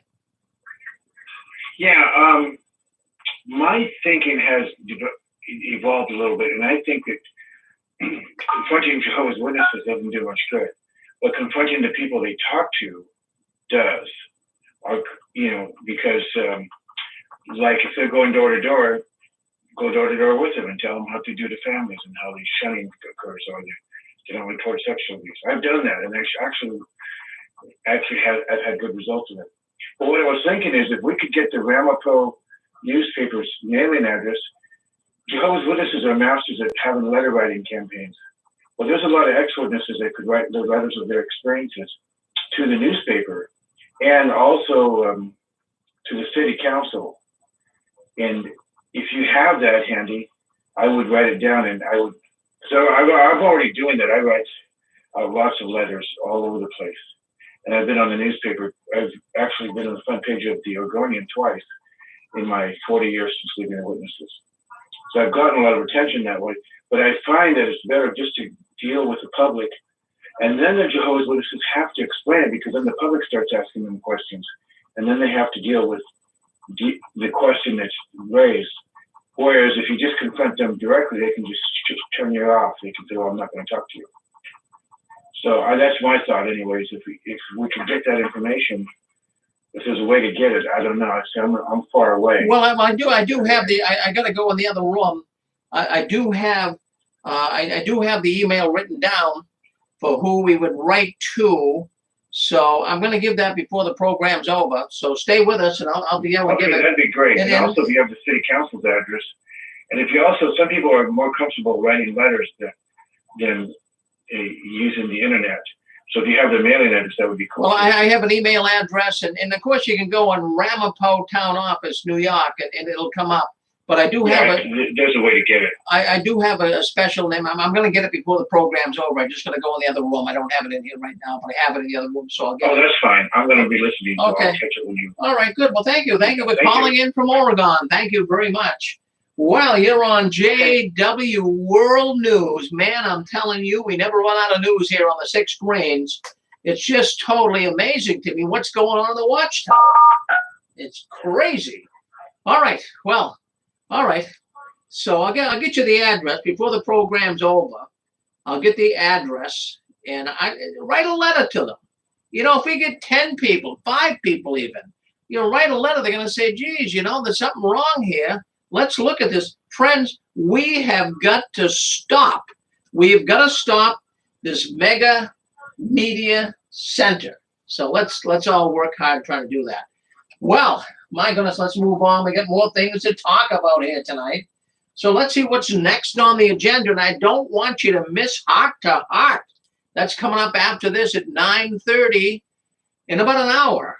You don't want to miss Heart to Heart. Now, the mystery guest will be Sharon. She was on with Dan and Angela 2 weeks ago. My goodness, that was the most listened to program here on the 6 screens. She told shocking stories of occultism in the Watchtower. She'll be back tonight, 9:30. You do not want to miss that program. I'll tell you right now. She is going to keep you right on the edge of your seat. And then later on at 11 o'clock, we still go strong. We have Apostle Babe and Daniel. They come in from the Northwest Territory. Well, Apostle Babe comes in from Los Angeles. And then, of course, Daniel from the Northwest Territory. So we're looking forward to that program as well. Stay with us. You're on 6 screens, JW World News. Well, let's see what else we got going on. Let's see what else is happening behind the curtains of the Watchtower. We do it every Saturday night. And if you're on YouTube, spread the word. If you're on Facebook, share it. Let people know that there's a program every Saturday night live where you can come in and voice your concerns about what's going on in the Watchtower organization. Well, let's see what else we got here tonight. We got a lot of stories. Let's scroll down here. Let me see what's going on. All right, so let's go with this. Friends, I just wanted to bring this up. This came across Reddit today. If you guys are on Reddit, it's a forum. But, you know, they were asking the question, what is the worst sin in the Jehovah's Witness organization? Have you ever thought about that? Now, you know, some people would say, well, is it adultery? Is it murder? Is it apostasy? Well, what would you say is the worst sin in the Jehovah's Witness organization? You know, I would think, but I really do know the answer, so I don't want to spill the beans right away. But you say, what is the worst sin? Would someone like to take a stab at it? What's the worst sin you can commit in the organization? What do you think? Yes, Anne-Marie. The worst sin that you could commit, in my opinion, is to actually become a Christian and talk about it, because that is completely going against what Watchtower teaches. And any time that you are not completely loyal and supportive and obedient to Watchtower hierarchy, you will be called an apostate of the most wicked kind. To me, the absolute biggest unforgivable sin in Watchtower is going against the Watchtower. They call themselves true Christians, but if you ever dare to become a Christian, you will be labeled the worst apostate alive. Thank you, Rick. Well, that's a very good guess, but it's not the worst. Rick, I'll take a shot at that. Yeah, hold on one second, Lee. Let me just answer Anne-Marie. That was a good guess she had, but I got news for you. That's still not the worst sin, but I'll tell you, when I was disfellowshipped, and I was actually protesting in front of the Kingdom Hall, I thought that that's what they would have disfellowshipped me for, but they didn't. They disfellowshipped me for starting my own church, which I didn't. I got a little Bible study going with the Upper Room Ministries, but that ticked them so much. That's really why they said I was an apostate. So that's a good answer. Lee, what's your thoughts? Rick, my thought is to challenge the authority, the false authority of the Watchtower Society. They actually have a scripture or a comment in the Watchtower that I could find it easily, that once a person does that, they become an enemy of God. Well, that's fascinating. That's also is on the top of the sins, but it's not the worst sin, Lee. But it's bad. It's bad, but it's not the worst. What do you guys think? Do you think it would be taking blood? Do you think that would be the worst thing you could do? Going to church and celebrating Christmas? I mean, that could be bad too. But I'm just thinking, what do you guys think? I'll give you the answer. I mean, could it be denying the governing body as God's faithful slave? Some people do that, yes. Are you, this word sin that you're talking about, this is Zachary. Yes. This word sin that you're talking about, do you mean sin according to the witnesses in their doctrine? Yes. In other words, what is it? In other words, according to their witness doctrine, what's the worst sin you could commit being a Jehovah's Witness? The worst sin that you could commit is to sin against the Holy Spirit, according to it. You get the gold star. That's exactly the answer. It's what they call the unforgivable sin. Yeah, that's what it is. It's denying the Holy Spirit, grieving the Holy Spirit, pushing the Holy Spirit away. They don't have none. In fact, all the witnesses should be disfellowshipped for that, because really the only ones that really understand the Holy Spirit to some degree would be the anointed, you know? So. But Rick? Yes. I'm sorry for butting in, but I have to say, I know that that's what Watchtower says. I'm just saying my own opinion, but it seems in reality, the ultimate sin is basically becoming a Christian or going against governing body. They claim it's against the Holy Spirit, but I didn't know you want what they say. This is the unforgivable sin. I apologize. Well, so that's why I asked when I first started, are you saying according to Jehovah's Witness doctrine? Yeah, well, Anne-Marie had a good point there, because you can go in two different directions with this. You really. That's why I got clear. Yeah.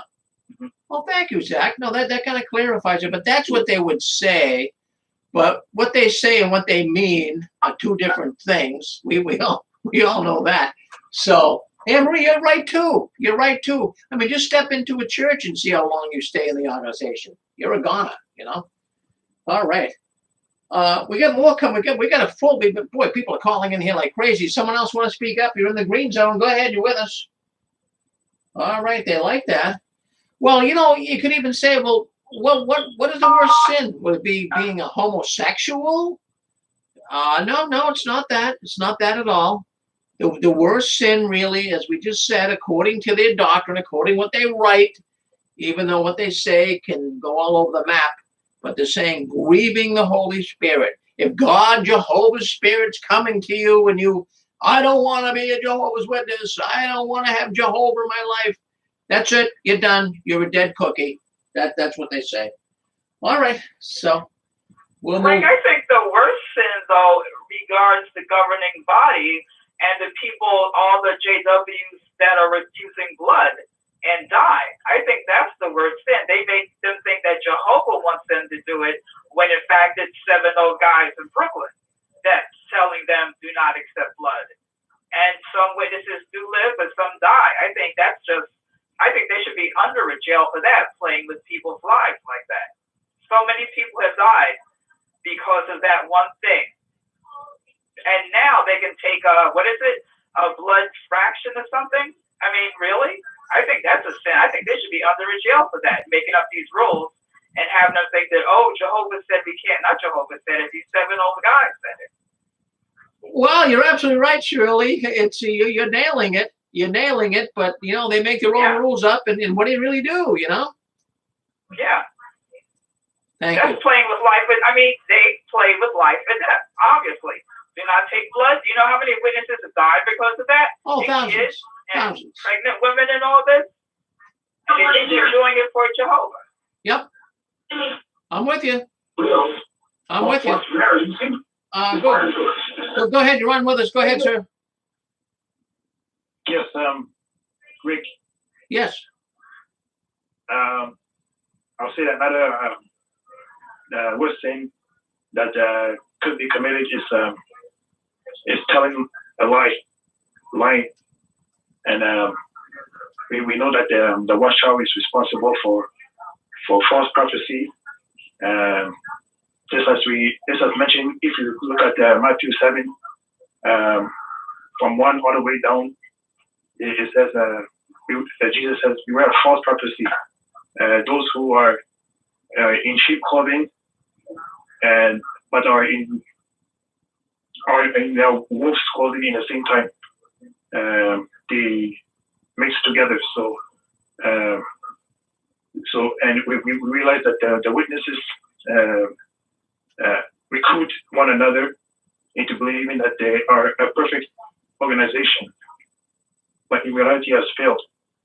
And at the same time, as they recruit one another to become a witness, and that person gets entangled and trapped, and is in a mire that they find no way out, because if they leave the organization, they are shunned by the whole family.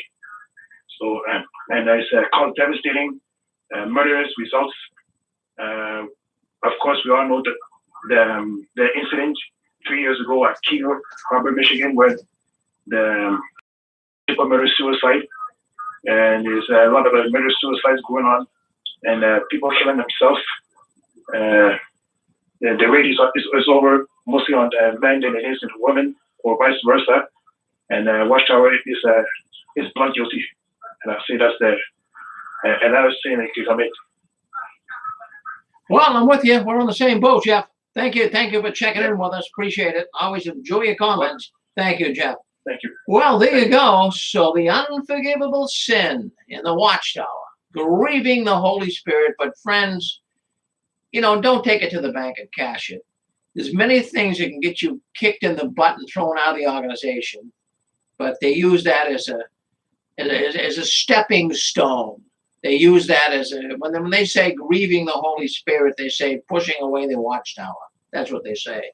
Well, anyways, many Jehovah's Witnesses right now, I don't know if you caught this at all, but it's all over the internet. Many Jehovah's Witnesses, well, they're beginning to think, in fact, they're even stressing that they only have 12 months before Armageddon. Can you believe that? My goodness gracious, these guys are going crazy. The organization knows that the pandemic has bled them dry. It really has. Folks are leaving in droves. We talk about it every week here on the 6 screens. And in response, the governing body has to create a sense of urgency by telling the followers, get ready any minute now. Make sure you are prepared. Well, it's being reported that many have left in the last 12 months. Many have left. There's a letter from the branch office. As a matter of fact, it's been sent out to the congregations. And I'll tell you what's in the letter. This is what they're reading to people in the kingdom halls. They're saying that, there's going to be some type of, they want you to get your emergency kit ready. Now, this goes above and beyond the go bag kit. They're talking about an emergency kit, a first aid kit. I mean, you want to talk about scaring people to death. And they're also saying, make sure your blood card is filled out properly and signed. Now, that creates fear. The first thing I thought of when I saw this announcement, your blood card and get your emergency, someone going to come kill you? You're going to have to have bandages and tourniquets? This is a scare tactic from the Watchtower. They're scaring people to death. I'm not sure why they're focused on these 2 items. I don't get it. Blood clot and emergency kit, that doesn't sound good to me. And then, you know, I have to tell you that in the Watchtower Study Edition, it was brought out November 15th, 2013. You guys remember this. I know you remember this, right? And they told, I'm going to tell you what they said back then, November 15th, 2013 Watchtower. They said, let me scroll down here so you can see it. They said that at the time, the life-saving direction that we received from Jehovah's organization, it may not appear to be practical from a human standpoint. Blood clot and emergency kit? That doesn't seem practical to me. All of us must be ready to obey any instructions we may receive, whether these appear sound from a strategic or a human standpoint or not. Well, it doesn't sound normal to me. It doesn't sound like it's from a human standpoint. It sounds like this is far out. Get your emergency kit and your blood card. This is frightening. And you know, I'll tell you, many witnesses are now starting to see that even other witnesses are becoming too much concerned with this. They're believing this. 12 months and we're going to be Armageddon is on our doorstep. Well, one man, I get comments coming in here to the 6 screens, and one Jehovah's Witness who was a PMO. Well, he said that his father, he says, with all this news about Israel and Palestine bombing Israel and Hamas and Tehran and all of this, this is really what's going to exacerbate or bring Armageddon about. The religion is now in fear-mongering madness. I don't know how else to say it. So they're saying that, well, they said 5 years ago. We reported here 5 years ago, back around 2015 and around there, that they started to talk about this gold bag fever. You know, get your gold bag packed. We had Johnny the Bethelite on. He talked about it a number of times. So, you know, some witnesses got their gold bag packed 5 years ago, and the shelf life of stuff they put in there, the batteries and even some of the food, they have to now replenish it. What a waste of time and money. So now they're saying, well, 12 months, Armageddon. Well, when Armageddon doesn't come in 12 months, they will immediately forget what they said they thought it would, right? The same thing they did in 1975. They'll say that the witnesses were running ahead. Isn't that something? Well, I wanted to share that with you tonight because fear-mongering madness, that's how the Jehovah's Witnesses have got away with this. And I just want to read you some statements here about, well, first of all, before I even do that, I want to play a video. I want to play you a video.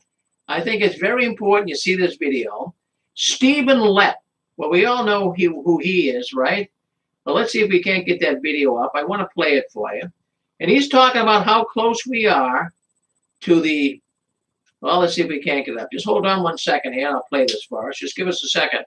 But Stephen Lett, now you listen to him, and, you know, this is what's going on. They are trying to get the witnesses to believe that, man, it's going to happen any second here. Some of the witnesses, like I say, 12 months, it's over. Armageddon's going to be here. Listen to the screwball Stephen Lett, governing body member. Listen to what he has to say. The spread of this disease is distressing, to be sure. But we're really not surprised to see the world in the grip of such pestilence, are we? Jesus made it clear at Luke 21:11 that pestilence would be part of the sign of the last days. And in Revelation chapter 6, the ride of the fourth horseman includes mention of deadly plague. So the events unfolding around us are making clearer than ever that we're living in the final part of the last days, undoubtedly the final part of the last days. shortly before the last day of the last days. Well, I mean, come on. Well, that is not sensible at all.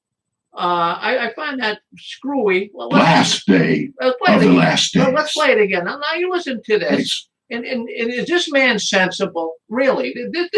This man should be not allowed to give talks on JW streaming. He is doing absolutely nothing to embellish the witness work, to gather new recruits. People listen to this guy and they run the other way. Let's listen. I just want you to hear his final comments. How screwy, how foolish is this? Part of the last days.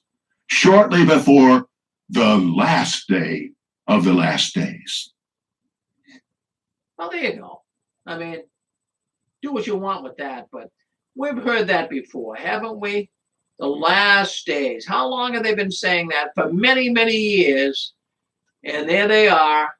But you know what? I have to tell you, too, I've gone back and looked at some old Watchtower magazines. And some of the things I saw here were really quite concerning. Really quite concerning. I mean, they've been talking about the last days for 100 years, right? You guys all know that. Well, even back in, say, 2015, they would say that in the near future, the nations will say peace and security. That's in the Watchtower 2015. And we are seeing indications of this false religion's demise is near. I mean, how long have they been saying this? Longer than 2015. For over 100 years, they've been making these promises. And that's what they were promises, that this was all going to happen. So I wanted to share that with you guys tonight as well. All right. So sometimes it makes me sick. Sometimes it really does. When I start talking about prophecies and being fulfilled in the Watchtower, and I just don't understand how the witnesses can regurgitate all of this. Can't they really say the Watchtower is a false prophet? Why can't they say that? Can't they see it? Geez, the Watchtower tells you this, this, and that. It's all going to happen. Then it doesn't happen. And nobody charges them with fraud or charges them with deceit. I don't understand it. It's very, very difficult to get it. So 12 months, and I guess Armageddon's going to be here, according to many. You know, I came across this other story that really got my attention because it doesn't, another thing that doesn't make sense to me. And the article came out of Florida. It was just in the last couple of days. And the title of the article, it was in the Tampa Tribune. One of the Jehovah's inspectors says, one of Jehovah's Witnesses, this is the headline, folks. One of Jehovah's Witnesses joins race for council seat in Florida. I had to look at the story. First of all, Jehovah's Witnesses, they're not supposed to be running for a council seat. They're not supposed to be taking political positions. But here in St. Petersburg, Florida, we have Jared Fegrito, Spanish name, Jared Fegrito, 33 years old, and he says he has never voted and didn't register to vote until November, 2 days after the 2020 election. He said that because he and his family are Jehovah's Witnesses who shun involvement in politics, he calls himself an entrepreneur and not a politician. So is that a reason he can run for councilman seating in St. Petersburg? He just changes it. I'm not running as a politician. I'm running as an entrepreneur. I mean, we know the Watchtower plays semantics with terms, but I don't think they're going to cut him slack on this one. I really don't. Well, he claims that he worked for a payroll company. He's an investor in cryptocurrency.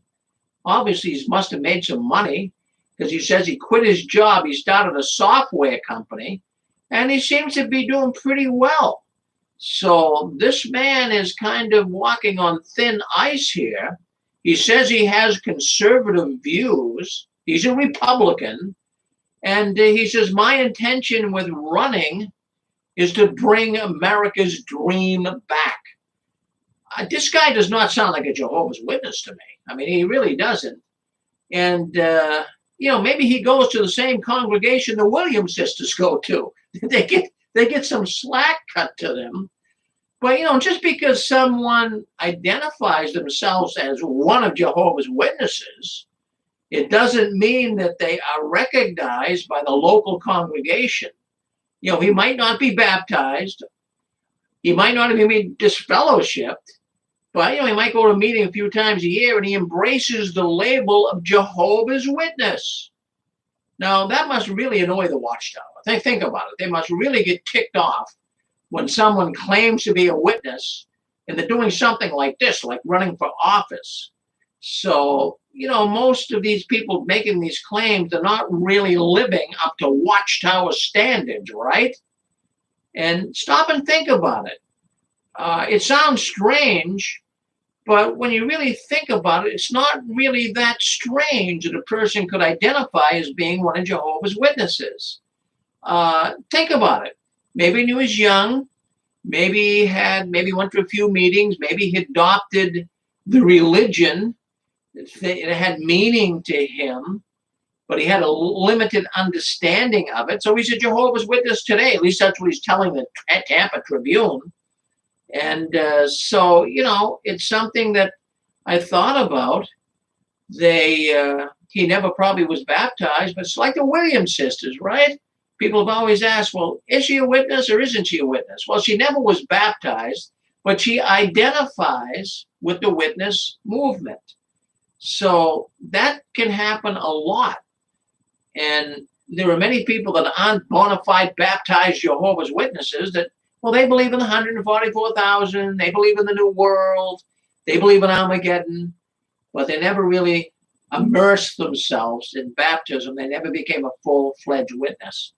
So Mr. Figueroa, well, I don't know what's going to happen to him, but he may be announced in a Kingdom Hall. He's no longer one of Jehovah's Witnesses. But running for or holding an elective office in any level of government is one of the many actions that will be seen by the Jehovah's Witnesses that could get you in hot water. And they make it very clear whether you run for office, whether you join the military, or you participate in any religious ceremonies or political ceremonies. This is laid out clearly in the Elders' Manual. You will be a dead duck. You will be gone. So I just want to give that thought to you. Running for office in St. Petersburg, that is absolutely over the top. But we're hearing all kinds of stuff over the top, right, friends? That this is not your grandfather's religion anymore. This is a crazy religion and getting more crazy all the time. While you're on JW World News, we got a lot going on here tonight, so by all means, stay with us. We got more programming. We'll be going pretty much all night long. If you never listened into the Six Screens, we have a lot of YouTube people listening in for the first time, and thank you for coming in on YouTube. We do this every Saturday night, and it's live, and you can comment, and you can call in. In fact, if you're on YouTube or you're on Facebook and you say, geez, I'd like to call the Six Screens, how do I do it? Here's the number. You don't even need a PIN. It's toll-free, 727-731-6701. That'll bring you into the Six Screens, 727-731-6701. Why don't you give us a call? Do it right now. Pick up your phone and call us. We'd love to hear from you. And let us know what's going on since you left the Watchtower. Or maybe you're still in. Maybe you're PMO. We'd love to hear from you. Yeah, boy, I'll tell you what, friends. There's so much to talk about. So much to talk about every Saturday night, like I say. But, I wanted to bring a couple of stories up here that I found very, well, of interest. I think that we should talk about here tonight. I hate to always bring up these murderous mayhem and the Watchtower stories, but there's so many of them. There are so many of these stories, you hear them all the time, And, the 6 screens, we talk about it, but I know a lot of people say, oh, Rick, you're embellishing, you're bringing this stuff up. But, there's a woman in England, and she has a foster son. And she was one of Jehovah's Witnesses. And she comes across the news. We talked about this a few years ago when her children were little, but now the little children are growing up. In fact, her foster son is 31 years old. But she is known, let me first of all clarify this. This woman, her name is Eunice. She was one of Jehovah's Witnesses. She probably still is one. And in the Mirror, London Mirror newspaper, I believe that's where I got this information, she is one of Britain's most sadistic mothers. And it names it right in the article. She was a Jehovah's Witness at the time. And she forced table legs. Now, listen, I'm not going to read you all of this because it's so disgusting, you'd probably turn the program off. But she forced table legs down her children's throat and made them eat their own vomit. And her son is telling his story. He's 31 years old, and he's now telling his story to the Mirror newspaper. It's just absolutely unbelievable. The son's name is Christopher Spry, and he was subjected to brutal physical beatings and mental torture at the hands of Eunice Spry, now 76 years old, who was jailed for 14 years. She's been released. She's now out. But she was raising these stepchildren in a farmhouse in Gloucester, England. Terrible, terrible story. Christopher recalled how the children were subjected to horrific acts during 14 years of terror. Eunice was always looking for a new way to shock them, including forcing chair legs down their throats. Yes, I said it. Chair legs down their throats while beating their feet. Now Christopher says that the only way he copes with this is to be able to accept the horror of what happened and move forward. Eunice claimed to be a devout, here it is, right out of the newspaper. Eunice claimed to be a devout Jehovah's Witness, saying she was punishing the children in order to save them from Armageddon. But Christopher doubts that his foster mother was ever religious. Well, would you doubt that too? If your mother tried to force a table leg down your throat and do all these brutal things, would you think that she was part of a religious movement that loved God? Forget that. In fact, the childhood, they were children of the devil. That's what they were told. And this was a terrible thing, and it's all there, and you can read about it. I'm not going to go into what she did. She did some things, friends, I don't even want to tell you. But there you go. What type of, you talk about people bringing reproach upon Jehovah. Jeez, all of the mayhem, the murders, the pedophilia, the rapes, all of this mayhem in the Watchtower. This is an organization that is completely gone sour. Unbelievable. Hey, friends, was Kim Jong-un, he's the dictator of North Korea, right? Was he a Jehovah's Witness? Wow, this is coming across the internet. I think I might have discussed it last week too, but this keeps popping up. Some were thinking that Kim Jong-un was a Jehovah's Witness. Well, what would get them thinking that? Well, he's a tubby little tyrant, isn't he? A little chubby guy. And he now is coming across in North Korea, and he's saying that you have to do certain things. If you're going to live in North Korea, he has to approve of things. Well, very much like the Watchtower. If you're going to be a Jehovah's Witness, they're going to have to approve of things. So little tubby Kim, he's saying that you have to have, there's only 15 different haircuts you can have. in North Korea. Well, his haircut certainly isn't a good example. He looks like a crazy man, really. So there's only 15 haircuts. And he says you have to do this according to the Daily Express, I guess, out of Korea. It's unbelievable. And he also ordered a bizarre crackdown on ripped jeans. Well, I don't care for those ripped jeans anyways. They don't look that great, do they? I mean, especially if they got big rips in them. I see people walking around with big rips in their jeans. They're supposed to be the in jeans. They look crazy to me. Maybe to you too. But he's ordered a crackdown on ripped jeans, sloganed T-shirts, nose and lip piercings. You can't do it. You can't do this in North Korea. See, very similar to the witnesses, right? You want to be a Jehovah's Witness, there's certain things you can't do. So anyways, he doesn't like the exotic U.S. style in cultural trends that are now influencing the young people in North Korea. So he wants to clamp down on it. And he's a dictator. So there you have it.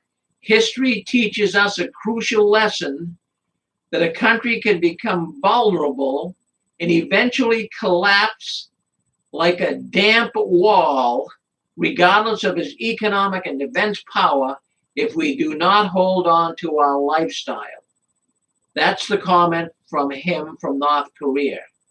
It could collapse. If you allow people to do what they want to do, the country could collapse. Well, isn't that exactly the way the witnesses are? They don't want you independent thinking. Well, Kim doesn't want you independent thinking either. And the Watchtower knows they could collapse. They could collapse. They're very vulnerable. If more and more people say, no, I'm going to go against you. I'm going to live my own lifestyle. Well, I found that fascinating. So, but he's not really, they were just kind of a, just a reference point. They were making the reference point between Kim Jong-un and the Jehovah's Witnesses. Very, very similar. I thought you might like that. Well, you're on 6 screens. My goodness, time moves by here. 9:10 here on the East Coast. We're glad you're on with us. I tell you, friends, there's so much we can talk about, but we have Dan and Angela Clark. They're coming up next. Now, if you haven't heard, well, 2 weeks ago, they had a mystery guest on Dan and Angela's show, Heart to Heart. The mystery guest, her name was Sharon. It's not her real name, but she came on, and boy, she shocked the listening audience. She was telling us how steeped into occultism Jehovah's Witnesses are. You will have to listen to her tonight. This is part 2. Please don't go anywhere after this program. Dan and Angela, they're going to be on. They do a great job. Stay with us here on the 6 screens. Well, I'm so glad we can come to you every Saturday night and bring you up to speed on what's going on behind the curtains of the Watchtower. And it just amazes me. I can't believe really how the Watchtower is just able to get away with what they do. It doesn't in any way seem like an organization can do it. Treat people so badly, not offer any charitable goods to anyone, just take people's money and do nothing for the witnesses. But it just flabbergasts me. And that's why there's so many people coming out right now. Well, let's kind of open the lines. We can kind of just relax a little bit. We got about 15 minutes or so to talk about some things. So if there's anything on your mind, if there's anything you want to talk about tonight, well, go ahead. Now it might be a good time to do it. I know sometimes we can't open the lines up because we get so much to talk about here tonight. But if you'd like to open up and just speak your piece and say something, well, come on and be with us. We'd love to have you come in and join us. All right. Well, anyways, I was kind of concerned that I was wondering what took place. I guess they did go along last week with that Kingdom Hall parking lot vaccination site. I found that rather funny when you think about it. Usually the Kingdom Hall would not be used for anything, never mind something that would kind of be worldly. To them, having a vaccination site in the Kingdom Hall parking lot. To me, that would be something they wouldn't have done years ago. But now they are doing it. I mean, you brought it up last week, and they went ahead and they had that vaccination site this week, evidently. But can you imagine that? I'm sure they had the, witnessing carts all over the perimeter. I mean, probably every 10 feet apart. So if you drove in there to get your COVID vaccine, you would have had to at least, walk by or drive by one of these carts and take some literature. So it was kind of like a little public event for them.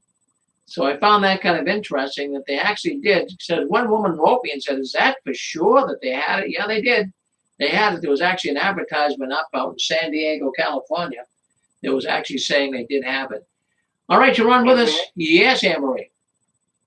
Thank you. I just think it's especially interesting when I'm sure we all remember that years ago when Russell was heading the Watchtower organization, he was proclaiming that vaccinations were disgusting, full of pus, that they were just, nasty and full of God knows what, and nobody should ever get vaccinations. And if I remember correctly, when my mother was first studying with witnesses, the witnesses told her that she shouldn't get her kids vaccinated, that it was a disfellowshipping offense. It wasn't at that time, but that it had been, because it was such a serious thing that you should never do that. It just seems like, Rick, another example among maybe hundreds of the Watchtower says one thing and they're so adamant that that's right, that's the truth, that's the wisdom from God. And then they do a complete turnaround and they do it so quietly, like organ transplants for cannibalism. And then where I remember late 70s, I was reading in the questions from readers that cannibalism was no longer considered to be the same thing as getting an organ transplant, that it was up to one's conscience. They proclaim loudly this, that, and the other, and then they just kind of quietly abandon it. And it's like so many things, Rick. Thank you, Rick. Yeah, there is so many things, Anne-Marie. In fact, I knew a woman that back in the 1950s, in order to go to school, you had to get your measles vaccine and you had to get your polio vaccine. And I can remember getting both of those. And I can remember your arm kind of feels a little hurt after you get them. And I have to say this, that, the witnesses, many of them did not want their children to have those vaccines because exactly what you said, it's been written up in older Watchtower publications that vaccines had blood and pus, and it's a devilish thing. Only the devil would want you to have it. I mean, that's the type of stuff they talked about in Watchtower publications. So I knew a woman, and her parents were staunch Jehovah's Witnesses. And when it came time for her, she had to go to school, but when it came time, they didn't want her to have a vaccination, so they put acid on her arm to burn her arm to make it look like she was vaccinated. Because when you got vaccinations back then, the top of your arm actually had like a little scar there. So they burn their skin. Many witnesses burn their skin with acid. They can believe that. Terrible. So, yeah, it was a devil. Yeah, that was the old smallpox vaccination where they would make a mark of a circle, but they would stab that particular circle repeatedly with a needle. And many people, I guess in their 40s, 50s, 60s, 70s, have that round scar of a butt, like pitted. So I guess they would take acid and just kind of burn. How mean, huh? Well, it's torture. I mean, really, when you stop and think about a little 5 or 6 year old kid getting ready to go to school and they burn their arm with acid. I mean, that's traumatic. That's traumatic that they go through something like that. But, I'll tell you what, Anne-Marie, this is over. I can't see this religion going on much more. I mean, I'm just trying to be realistic. I'm not looking through rose-colored glasses. Enough is enough with this. People are waking up. They're not going to go on with this. They can't. It's foolish. And there's nobody listening to this program tonight that would disagree with me. It really is. And I lay in bed at night and I say, geez, what do you have to do to wake the people up? I mean, we've been trying it for 16 years But you know something? We're getting some points on the scoreboard. Reddit and all the forums, all the YouTube videos. We want to give a shout out to John Cedars, to Mike and Kim, and all of these YouTubers. They're all making a difference. All of you guys calling in tonight, like Anne Marie, she has a program on here. We're all doing everything we possibly can. We're trying to make a difference, and it's working. Yes, it is. It's working. And there's a lot of good people that are exposing the Watchtower. Yes, go ahead. Rick? Yes. Yeah, it's called Boris, Kansas. Yes, Thomas. Do you think they'll ever get back to the Kingdom Halls? I'm hoping they won't, but what do you think? You know, Thomas, I have to tell you, I don't think they are. Now, I could be wrong. I mean, don't take it to the bank and cash it. I mean, I don't want to go on the record here and be a false prophet, so to speak. But it doesn't, and there's a number of reasons why. They're stalling right now. You got the Indianapolis 500 race tomorrow. 135,000 people are going to be there. Why can't they meet in a Kingdom Hall or a convention? They're stalling.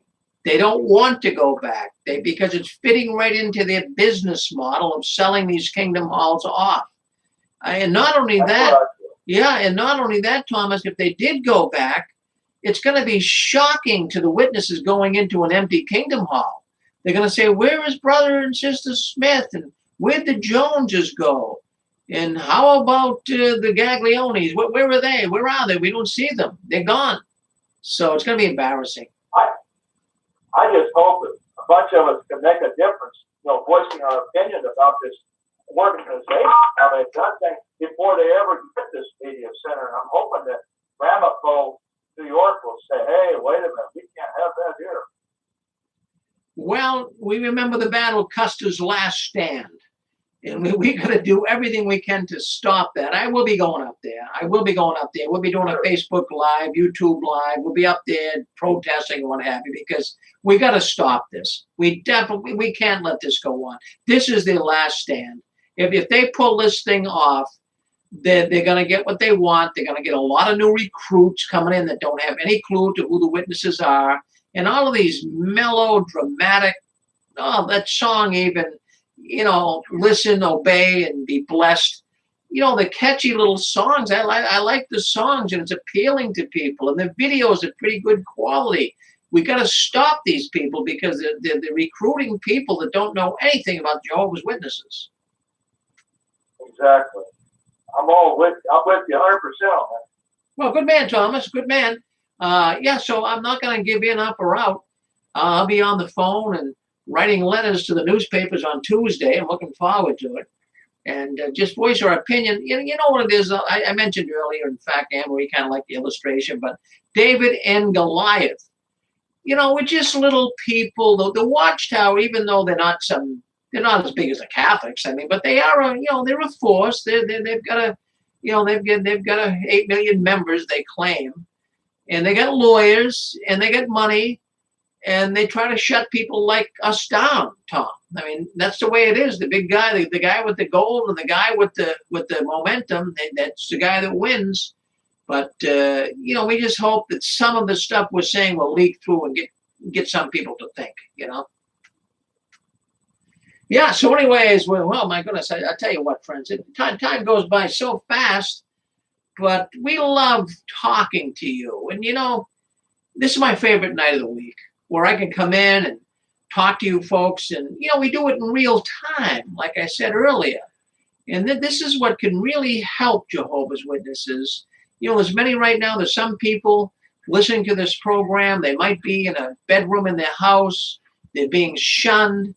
Their children aren't talking to them. Their parents aren't talking to them. They feel all alone. They don't know what to do. Many even thinking about committing suicide, but they listen in. They hear all of you guys speaking up. It makes a big difference. It helps people. This program helps people. And I'm not just saying it because we're the originator of the 6 screens. It's not just me. I say it every week. We have a team here. Everyone that speaks up, Thomas just spoke up, and others that you've heard all night long, they make the difference. They really, really make the difference. And they're the ones that are going to really get people out of this religion, because when they listen in, they're going to say, wow, there's so many people that disagree with with the dictates of the Watchtower. It's going to get a lot of people thinking. So, you know, if you guys can muster up the courage and come in from YouTube, from Facebook, from our 6 Screens video suite, from our radio telephone network, if you guys can muster up the courage and come in and talk, it would be so beneficial. Many people would come to grips with what's going on behind the curtains. Well, anyways, we don't have a 6 Screen Sunday tomorrow. Now, you know, on Saturday night, we don't really get into preaching. Even though I'm a Christian man, I love God. And even though we don't get into preaching, I know many witnesses leaving. It's so hard. It's so hard for them to come to grips with God. They've been so damaged, spiritually abused. So we really don't get into scripture and theological teaching here on Saturday night. But every other Sunday we do. And that's when you can come in and listen to what people feel and how they connect with spirituality after they leave the Watchtower. So it's not tomorrow, but it'll be a week from tomorrow. We have a number of programs beginning at 1 o'clock on Sunday afternoon where you can come in and you can voice your concerns and how do you feel, what do you feel about spirituality? And you can let us know whatever. You don't have to be a Christian. Just come in and tell us what you think. What do you believe in now that you left the Watchtower? But so many people have been hurt. They don't know what to do because they're told when they're disfellowshipped and when they leave, well, who are you going to go to? Well, that's an amazing thing. Many people do turn to Jesus, and we have people come in with different ideas too. So if you want to listen in and see what they say, next Sunday, beginning at 1 o'clock, right here on 6 Screens Sunday. And the other thing I want to say too is, you know, people, they like the 6 Screens, they really do. And people, you know, they want to make contributions. And Rick, I want to send you money. I thank you for that, but we don't take money here at the 6 Screens. If I did, I would feel kind of hypocritical. I don't want to take your money. I want to do this because I want you to hear what's going on. I don't want to do this for profit. You know what happens when people start doing things for profit? All of a sudden, they have to keep doing things to make more money, and they might want to say things that aren't even true. Whatever it would be, in other words, people buy you. That's what I'm saying. It's the same thing that's going on right now in Washington. People are bought, so they have to say certain things. But this is not about money for me. I'm not trying to be mean or anything. But, you know, people have helped in the past, and I appreciate that. But it's okay. I'm all right. I have a little studio in my room here. It doesn't cost me a lot. It probably costs me $150 a month to do this, okay, to airtime and what have you. But that's not a lot. I can do that. I don't mind paying that at all because I want to help you folks. So if you really want to help me, you know, don't send any money to the 6 Screens. Give it to someone that can really, really use it. But how you can really help me is if you're on Facebook, share. Why don't you share the Facebook Live? Do that and let other people know there's a program like that. That would help me. I'd rather have you do that than send me $1,000. I mean it. I don't want your money. Share on Facebook. The same thing with YouTube. You can subscribe in there, but I'm not gonna get on here. Oh, please subscribe to YouTube. If you want to do that, that's fine. If you don't want to subscribe, that's fine too. But at least share, at least spread the word that we do this every Saturday night right here on our 6 Screens Telenetwork. And I'm proud of this network. We have about 17 different programs running right now by individual people, people that have left the Watchtower for the most part. And we're so glad and we appreciate their efforts. Anne Marie and Apostavabe and Dick Borgie and Dan and Angela Clark and Matt Christopher and Jay Hess. And the list goes on. And it's great. It's great to have these people come in, do their programming, and it's really meaningful. And I want to tell you, I really appreciate the efforts of all of those guys that are on our team here at the 6 Screens, because I want to say something to you. We're making a difference. We really, really are. And others too. I'm not going to tell you we're the only ones. There's others out there too. And you know who they are. I mentioned them, Mike and Kim and Cedars. And we have all these people on YouTube, Critical Thinker. all of us together. We have to work together. We got to really unite and work together and help one another to get the word out. And it is getting out. So spread the word. That's all I say. Spread the word. Let people know, because there's a lot of witnesses that are leaving the organization, and they're coming in for the first time, and they want to hear this stuff. They want to hear from you. So get it out there. Let them find the apostates very quickly and easily. So that's good. Well, Rick, yeah, yes, Anne-Marie. I'm just listening to you, and you're so right on the money. You know, religion and other political organizations, most organizations, as soon as they make it about money, then you wonder really what's their true agenda. It's about money. And I heard my husband kind of chuckling, and he's watching the computer with his earphones on. I asked him what was so funny. He said, "Oh, I'm watching George Carlin. He's doing a skit about religion, how they always drag in all this money and own all this property. They don't pay any taxes, but yet they always need more money." And I'm laughing because isn't that just the way Watchtower is, Rick? My goodness, Well, it is, and then when money corrupts, Anne-Marie, Anne-Marie, that's what money does.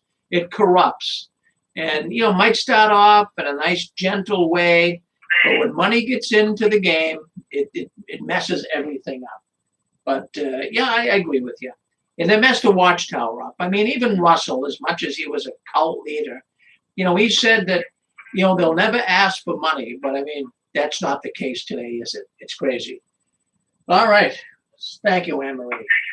Well, now I believe you guys are right up to date on what's going on behind the curtains of the Watchtower. I want to thank you all for coming in. You make my Saturday night. I really do. I love you guys. And you make me feel good. You really, really do. And I know that a lot of you people, you get help from this.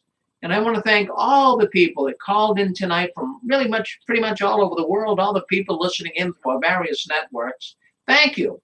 Thank you very much for being a part of the 6 Screens tonight, JW World News. Now, we have more broadcasting coming up, so don't leave us. But we're going to be leaving Facebook. We're going to be leaving YouTube. So we're going to end that. Now, if you guys on Facebook and YouTube still want to listen in and hear what's going on, you're going to have to go to www.sixscreensofthewatchtower.com and get on the home page, scroll down. It'll tell you how to listen in on your telephone. It'll tell you how to listen in on Video Suite. But we will be cutting off YouTube, and we will be cutting off Facebook. I'm going to do that right now. I can't play any music because of copyright laws here, but for the time being, I'm just going to shut this off right now. We're going to end it on YouTube. Thank you, YouTube, for coming in. That will now be off. I'm going to also, just give me a second, I'm going to end Facebook.